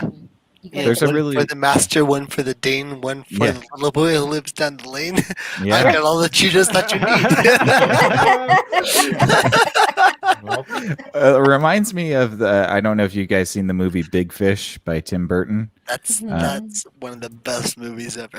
Yeah. And so there's this town called Spectre in which the hero stumbles upon after he lost his way a little bit. And it's this idyllic sort of heavenly town. And they even shoot it with this like, glossy lens that makes everything kind of blurry and heavenly looking. And it's the hero is so enthralled by this cute little town with all of these beautiful people that are so nice that he almost forgets that he's on a journey, that he has to go back home, that he's trying to get somewhere. And it definitely reminds me of that. It's that allure of being like, well, and it's also something in our minds that are like, well, will anybody understand me if I go back home? Will anybody understand? And I think that was one of the things that Frodo and Bilbo thought too when they went back to the Shire, is they realized that nobody would understand them when they got back home. And that's the beauty of the apotheosis, the pinnacle of our understanding, what we gain for ourselves, and then what we're saying, like what you can share, and that's the giveaway of it all. Like it doesn't matter whether or not somebody will understand you. You give away because you are so lovingly like there within your own understanding of what has happened. So you want to teach, so you do, and if people don't take it and like just do their own thing, that's fine. They're at a different step. But if they do take it, then you take that you take that position of the old man who gives us supernatural boons. It's so cool. Yeah, it's cyclical. Yeah, exactly. And that's the cycle of the monomyth, like as we've been going through it. yeah, absolutely. Let me get on to the next one, which is the magic flight, which is 13. And it's sometimes the hero must escape with the boon if it is something that the gods have been jealously guarding. And it can be as adventurous and as dangerous returning from the journey as it was to go to it. This one seems pretty straightforward. It also reminds me of Prometheus stealing fire from the gods. Something jealously guarded by the gods, and he gives the boon of fire to mankind, even at a very perilous journey. And I feel like when Prometheus, the reason that he was punished in such a way was because he ran towards the gods, disregarding everything that they put in his path, took the boon and brought it back to humanity. So he was scorned with the fate of experiencing eternal torment or whatever. Yeah, having his liver pecked at for eternity. Right, because he didn't put himself through those positions. He stole from the gods instead of finding the divinity within himself to share with the people. Yes, he definitely took shortcuts. I don't think he followed the entire hero's journey. Right. And so within that, it's just like that's why he's pecked to eternity. Like it's not pecked to death. He's pecked forever. Pretty much. At least until Hercules saves him, right? Yes. Right. And that's refusal of the call in that sense. And whenever we find ourselves within refusal of the call, we're also presented with a situation that actually relates within ourselves, where we are the ones who come back and save ourselves. We made this decision at some point. Then at some point later, we figured out that this is a better way of doing it. And we are the ones that save ourselves. Yeah. There's I don't know, I guess this might be part of the supernatural aid, because I think of Star Wars when Luke goes back and finds his whole house burned down, right? Because it just may have happened earlier, but there are times when you cannot return home, and that's also part of the hero's journey, but I don't think it qualifies to this step. Might No, be a little bit closer to belly it of the totally. beast. I think it does though, because like we find ourselves at that point where we can't like once you cross the threshold, you can't return back to where you came from. Right. That whole place is burnt down, and it only speaks forward towards what we are meant to experience. And if you choose to cross that threshold, you're gonna be taken for the ride. Like you don't get to choose what happens after that. Which makes returning home, I guess, that like that self journey, like in the integration sense, right? And going back to Jungian terms, where you're able to now integrate your shadow, your contrapositive sexual deity, whether it be the anima or the animus, and become that full person, return back to your conscious nature. Exactly. Like oftentimes within the journey of the hero, what we have already within ourselves tends towards the answers that we are looking for. Yeah, and it turns out that home was not a place at all. It was within us. Exactly. Yeah. That's exactly right. Yeah, I like it. Ayla, you got anything? I was just thinking, he gave out all of his Cheetos, so he still has to get one to give to his dad. But then he So- became a Cheeto. His dad still wants Cheetos, so he's got to figure out a way to retrieve one back. Maybe him going back to his dad is equivalent to him bringing his dad Cheetos, because if he is the Cheeto, now he is the prodigal son. You're Return right. to his father. You're right. If he had stolen the Cheeto, then he would be on the path of destruction, like the liver guy. Right. But because he had so much fun passing out the Cheetos, he's going to go home and he's got a great story to tell his dad about how much better it is to give Cheetos than to eat Cheetos. And then imagine the dad too, just being like, you went to this dangerous town where you got robbed outside of the church, and now you're back. Oh, I'm so happy you made it. And that symbolically, that I'm so happy you made it is the care that the universe has for us, and the universe smiles upon those who embrace their own dismemberment. You don't Right. take your consideration of experience for good.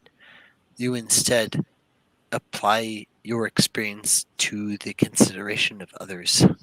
Like the saint that is decapitated and stands on his own head preaching. Exactly. It's amazing. Yeah, it's all really great. It's all really great. Let's Wait, see. Mike, We who got. are you alluding to on that? So there's there's a sect of saints that were decapitated, and one of the hallmarks of holiness is that the decapitated saint would stand on his own head and still preach the word.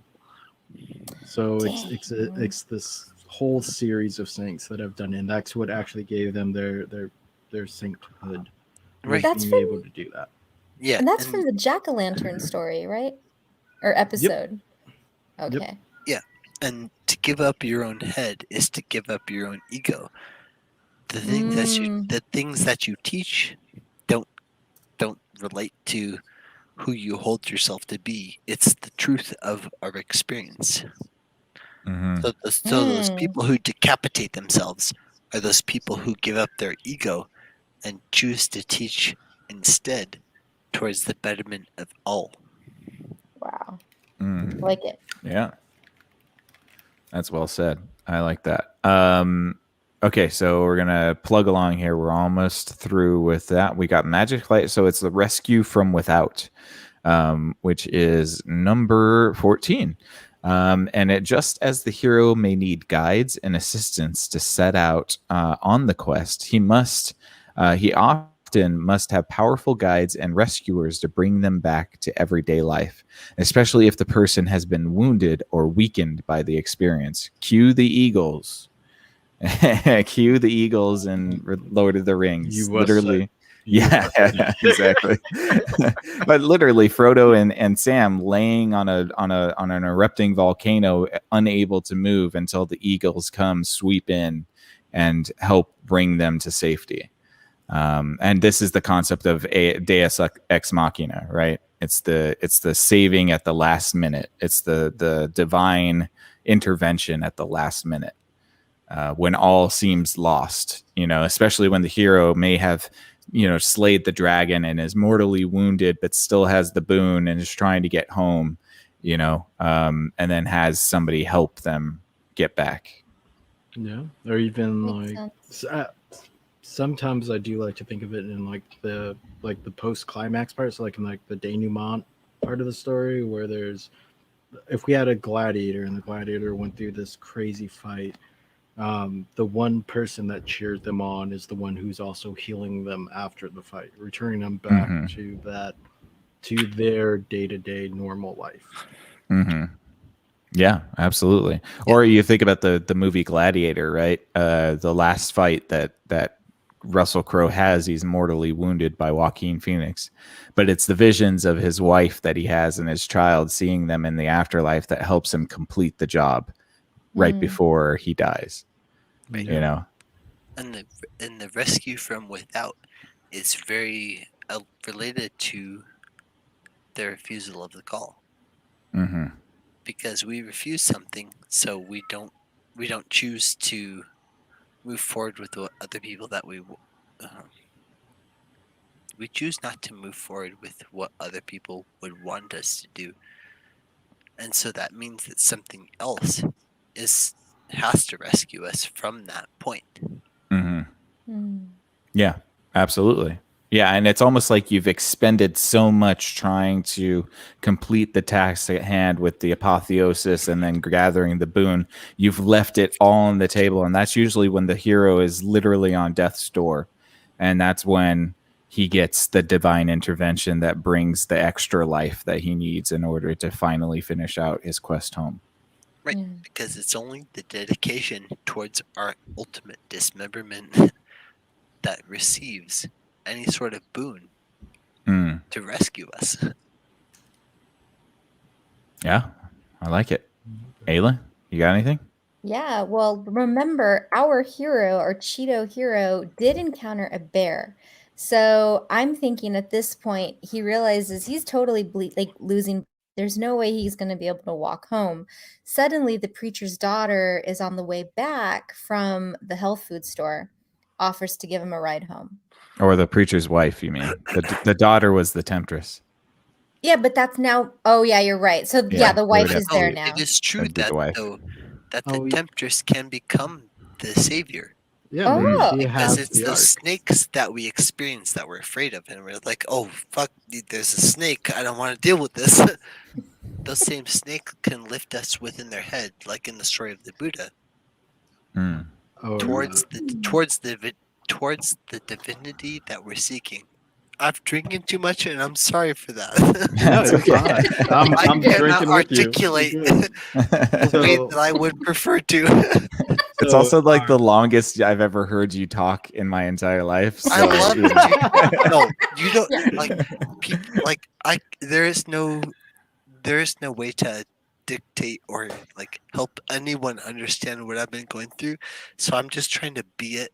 And I fucking love life.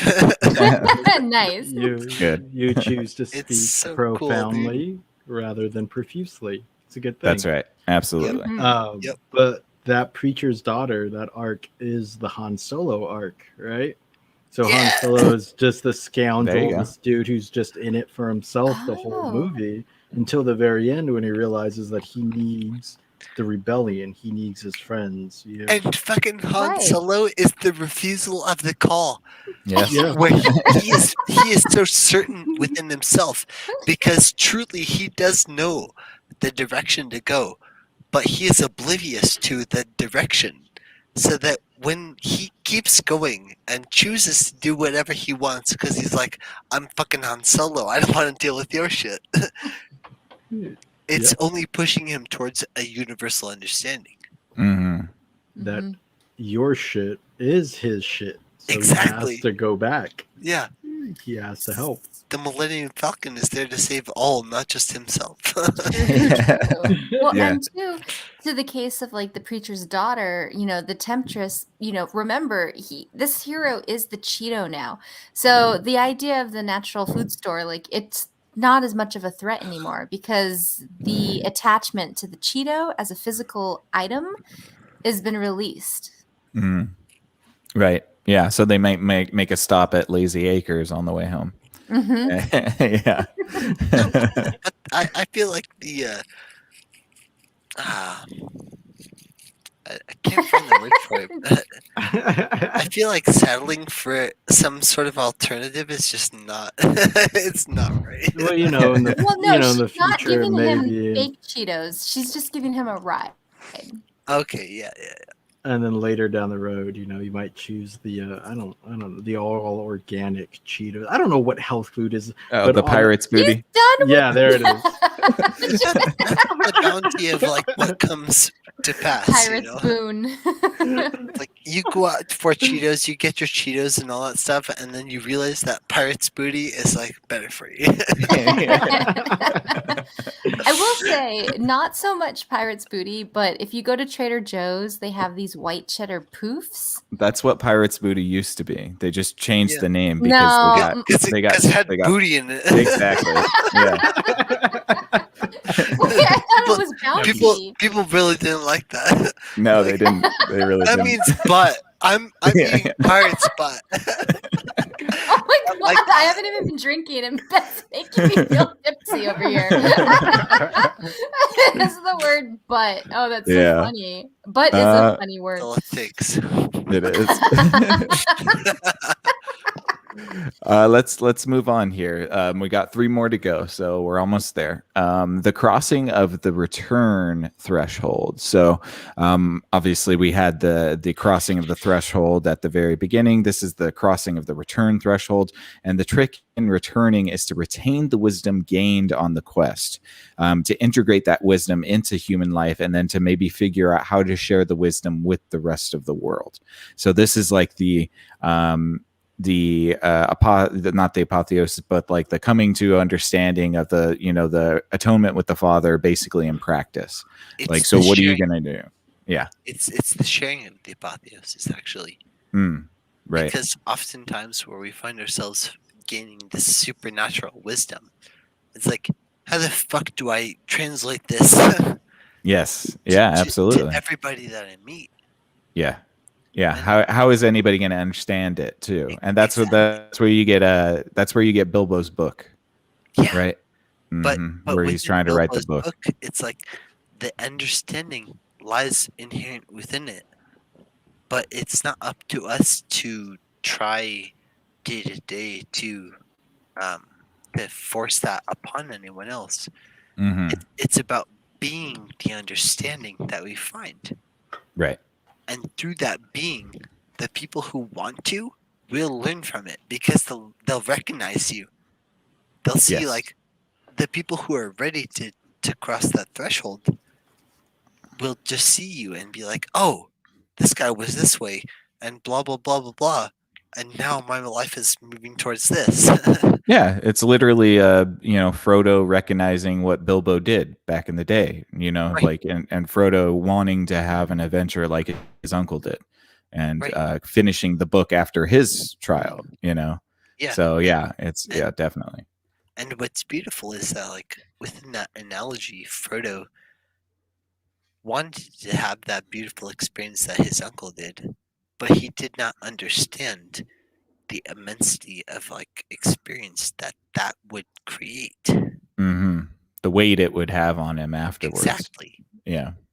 But then Absolutely. within those books and those movies, it's like he handles things so gracefully. Yeah. You guys got anything on the return? How to integrate the information to give to the wider? Yeah.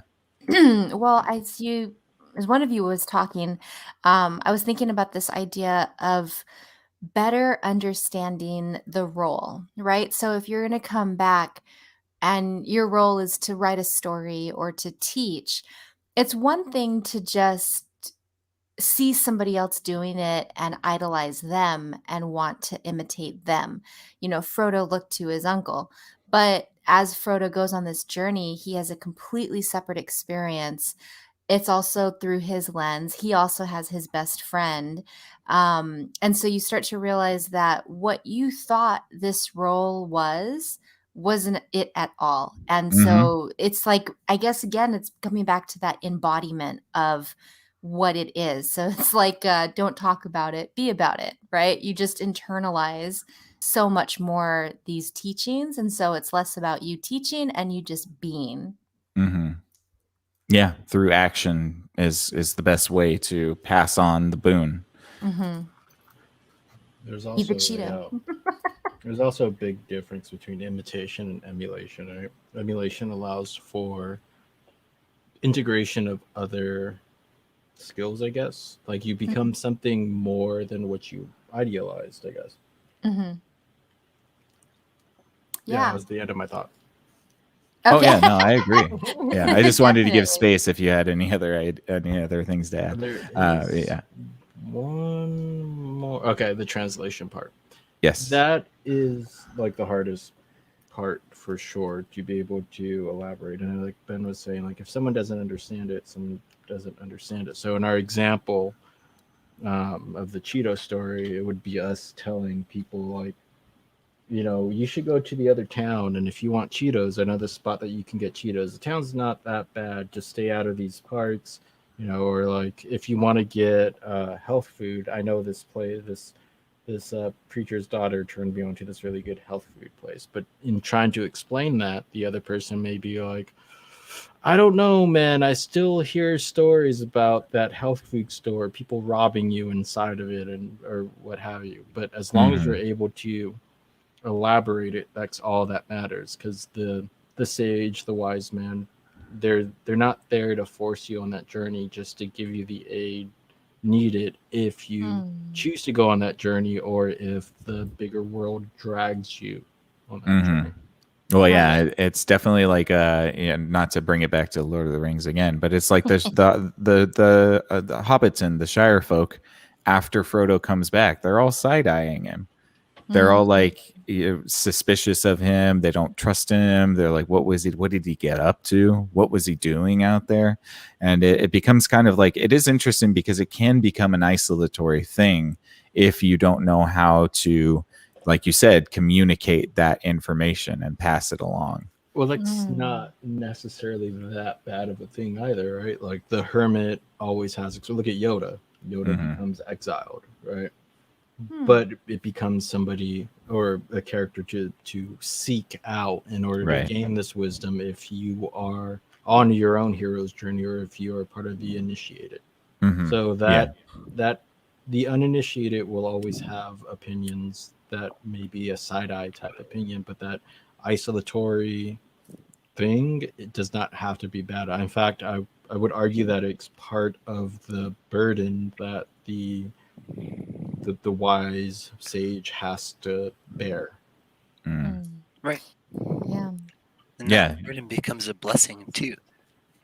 Because within the full understanding of it, the burden that you're facing of, you know, you have this thing that you have to figure out on your own, becomes something that you can share with other people when you actually work through it. Yeah. Right. I like it. Well, and I'm thinking too, like, just to the Cheeto thing, yeah, it's going to be hard to tell people that negative Cheetos are way better than a bag of Cheetos, you know, just buying a bunch of them and giving them all away.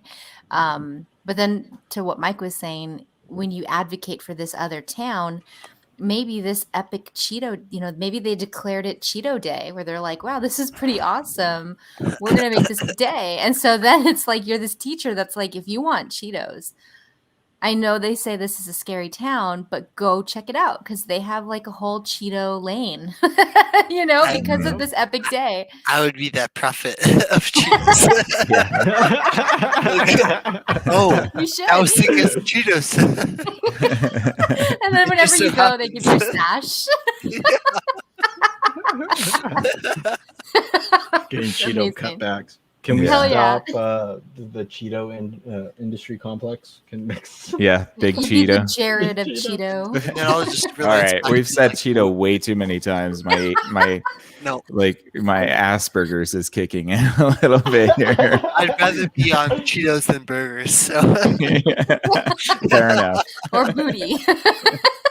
Sorry, my booty burgers are kicking in. Look, I'm not asking for a sponsor or anything, but look, Cheetos. No. Right, exactly. Seriously. like we've promoted you a lot. Yeah, I know. So like maybe just kick us some money, right? Yeah, just a little bit. Just a little I'll- bit. Not a big deal.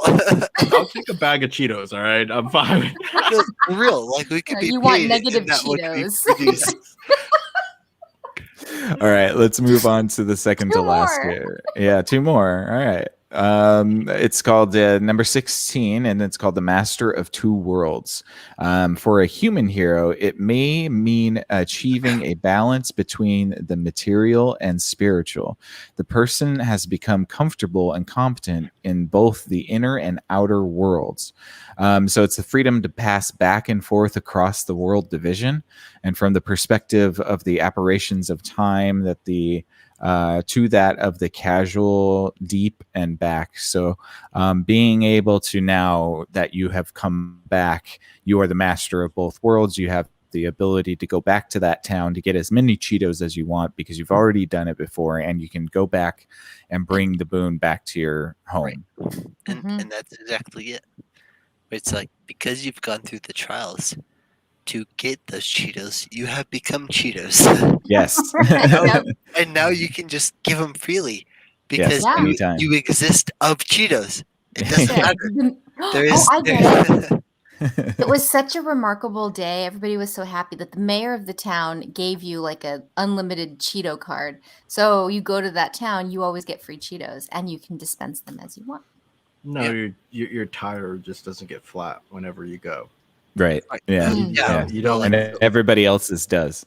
Yeah. Right. Yeah. What Mike said is like you have that boon of just like you are that unlimited source of Cheetos. It's not up to somebody else, but it is because you went through the journey. Oh, right, because people remember you, and they're like, "Oh my God, it's you from Cheeto Day." What's Grab a more Cheeto. important is that you remember yourself, Mm. and that no matter what you experience now, you can just give Cheetos freely. God, this fucking metaphor has gotten out of control. I love it. One You know more what? It is left. so specific to my experience. It is. I couldn't ask for a better episode to ever ever Right. come about for me. Like this I was, know, right? this was the epitome of my fucking experience. Well, and you know exactly what dangerous town I'm thinking of too, so that's Yeah. pretty hilarious. Well, Captain or whatever. Ben, now that you've gone through the trials, you're always welcome back, and Yeah, you may that's have right. new Mhm. epitomes of existence. Exactly. That's right. It is. And Mhm. because I've gone through those trials, I'm not nervous anymore to join you guys and just talk about stuff. Because Yeah. I want everybody to have Cheetos. So much that I'm willing to spend my own time off to just share Cheetos with people. There you because go. I I fucking love love it. Perfect. Well, let's end it out here. And this is number 17. It's called Freedom to Live. And in this step, mastery leads to the freedom from the fear of death, which in turn is the freedom to live. And this is sometimes referred to as living in the moment, neither anticipating the future nor regretting the past. And I think that perfectly kind of synthesizes the end of a journey, right? You get to look back at the journey and realize what you've overcome, and realize how many times you might have faced death in that journey and still came out alive. And that lessens the fear that you have of death, which brings this sort of immediate appreciation for your present moment. Certainly. Mhm. I was once afraid of the amount of Cheetos that I had. I wanted to consume them all for myself. But once I chose to give them out and give them out freely, Now I you're never realized- worried about not having them. Exactly, because Mhm. the universe supports those who who give out those Cheetos freely. Yes. And when I give them out freely, I'm never lacking. That's right. It's, Absolutely. It's like when you. It's have like two examples. Like you go to the bar, you can always buy yourself a bunch of drinks. There's no feeling better than paying for your friend's tab. Yeah. Buying somebody else drinks. Yeah. Yeah, you always feel great about it. And then there's a rap song by Run the Jewels called "A Christmas Fucking Miracle," and in it, Mike, one of the lyrics is, "Name Mike. I was told it was godlike. Even danced with the devil and came out all right." And that those like in those three lines encapsulates that whole hero's journey where you come back to just simply living in this moment and being able to hand out all the Cheetos. Yeah. Right. Yeah. And that's the beauty of our own experience, is that it becomes convoluted by thought, where it is simply through our own true being, from what we've learned, that like we are the Cheeto, and we can give all of those Cheetos out and never be lacking within ourselves. You tapped into an ever flowing fountain, you know. Of Cheetos? Yes. Say Cheetos. Say Cheetos. No, I'm not going to. Cheetos being the life source, though. Yeah, that's what I mean. Like the pure divinity of our own experience. Yeah, it's the fountain of youth. It's the wellspring. It's the abundance. It's infinity. All of And that. say stuff. that it's the Cheetos. No, I'm not going. It's the Cheetos. I'll bring it full circle. Cheetos. I'll bring it full circle. It is the Cheetos. There we go. There it is. Cheetos. Well, it's also too screw the diet, right? At the very beginning, back to that, you never have to worry about being, having too many Cheetos or too few Cheetos. It's just like let it flow, whatever it should be. Yeah, it's the amount of Cheetos that is perfect to your own experience. Yeah, exactly. Just let go. Which will never be enough, honestly. And but that's the beauty of our own experience. It's like our experience is inherently growth. But and those growth are symbolized by those Cheetos. But each one that you eat brings you closer. Through all these trials and through apotheosis, you understand when to stop the Cheetos and when to let the Cheetos flow. Right. And that's the source of flame, where it's like that flame can give you knowledge, but it can also destroy. And if you don't give away that knowledge, it'll destroy you. Right. You don't give the Cheetos, then you'll never have Cheetos again. Yeah, it's kind of like the concept of holding a torch for a flame, or then trying to hold the flame in your hand. You know what I mean? It's like you could either hold the torch and have a light, or you could try to be possessive of the fire and carry it in your hand, and you get burned. You know? But the wisdom is, though, and inside that whole flame thing, is knowing how to make a spark. Once you know how to make a spark, you don't have to worry if the flame is burning high, low, or none at all. You don't have to worry about being burned or finding a torch, because you know how to make a spark. Exactly. Like, you know how to give the knowledge away. You know how to like share with other people, and now you don't have to worry about holding that for yourself. You only have to, in a sense, worry about sharing that knowledge with other people. Yep. But it really comes down to that, like, it's not a worry about sharing that knowledge, because you already have it, and you're readily able to share it with those who ask. Yeah, it's not a finite resource. It's unlimited. It's abundant. Yeah, and you could communicate it in a way that anybody can understand. And if they choose not to, that's their choice to refuse the call. Exactly. And which in turns makes them the ones that need the saving from themselves. Right. But even within that, it's like refusing to return that call. It's like, it's not going to stop you from getting to the point where we all have to be. Yeah. Yeah. You're still going to get eaten by the whale. Yeah. And you'll either jump into the belly willingly, or you'll be fucking eaten in a horrible sense. Yeah. And you will learn the same exact thing. I was thinking, why do I have this vision of our hero discovering like a little pad full of 2-for-1 Cheeto coupons, and they just like grab it at some point. And so once they're home, Freedom to Live, they find this coupon booklet in their pocket, and they're like, I'm just gonna start handing out these coupons, see what people do. Right, There you go. and that's King Minos from before, choosing to keep all those coupons for himself because he's like, oh shit, this is dope. Like, I love Cheetos. Yeah. And like, I'm gonna take all the bags home. I've got a lifetime supply Yeah. of Cheeto bags, but it is that beauty within human experience of sharing. Mm-hmm. And the Yeah. destruction comes in the fact that the expiration date on those coupons is 3 days from now. Yeah. And that speaks to the severity of sharing. Yep. Hell yeah. Awesome. Well, I think we did it, guys. We got through all 17 steps of Joseph Campbell's hero's journey. I'm That was a impressed. fucking. I didn't think we were that gonna was do a it. trek. And That was a hero's made journey. A movie. We made a movie too. I know. And that's exactly it. The hero didn't think he was going to do it. Yes. I know. Right. But he made it too, and he's like, wow, this is Yeah. a wonder of life. Yes. I'm super happy to be here. Right. It turns out we were the heroes the entire time. Oh, And, Every one of us. Whoa, Every one of us. You're gonna have to change that word hero to Cheeto. Yes, we were the Cheetos the Yeah. entire No, time. for There you real.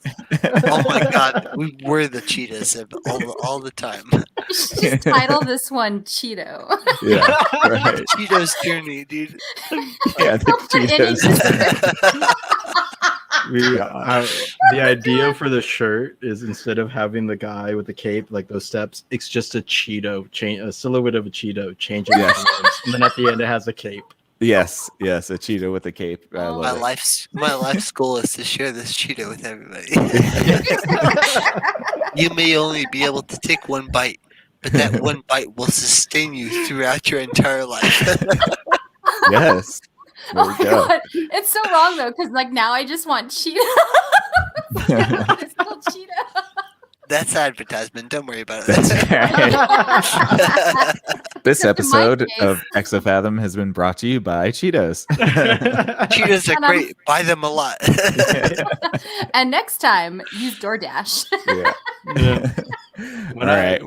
eat chips, Mm. I choose Cheetos. That's right. It ain't easy being cheesy. Mhm. Okay, well, thank you so much, you guys, for listening. That was an incredible journey through an incredible journey.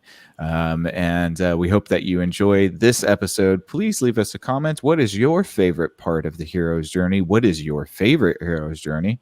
And please consider giving us a like on Facebook and YouTube, perhaps a subscription. We very much appreciate it. Very special thank you to Ayla and Mike and our special guest Ben. Thank you so much for coming on. We It's very Ben. much appreciate you. It is Ben, and we hope to have you on in future episodes. Now that we've kind of we've initiated you into the Exofathom community, Ben will be here. Ben will be here. Awesome, I It's love it. Ben because Ben is constant. That's right. Fair enough. I like it. So yeah, thank you so much, you guys. I hope that you enjoy your evening. Have a happy Friday or whenever you're listening to this. And we'll catch you next time, Cognonauts. Until then, stay out there and we'll see you on the next Exofathom. Good night. Peace. Later. Great stuff.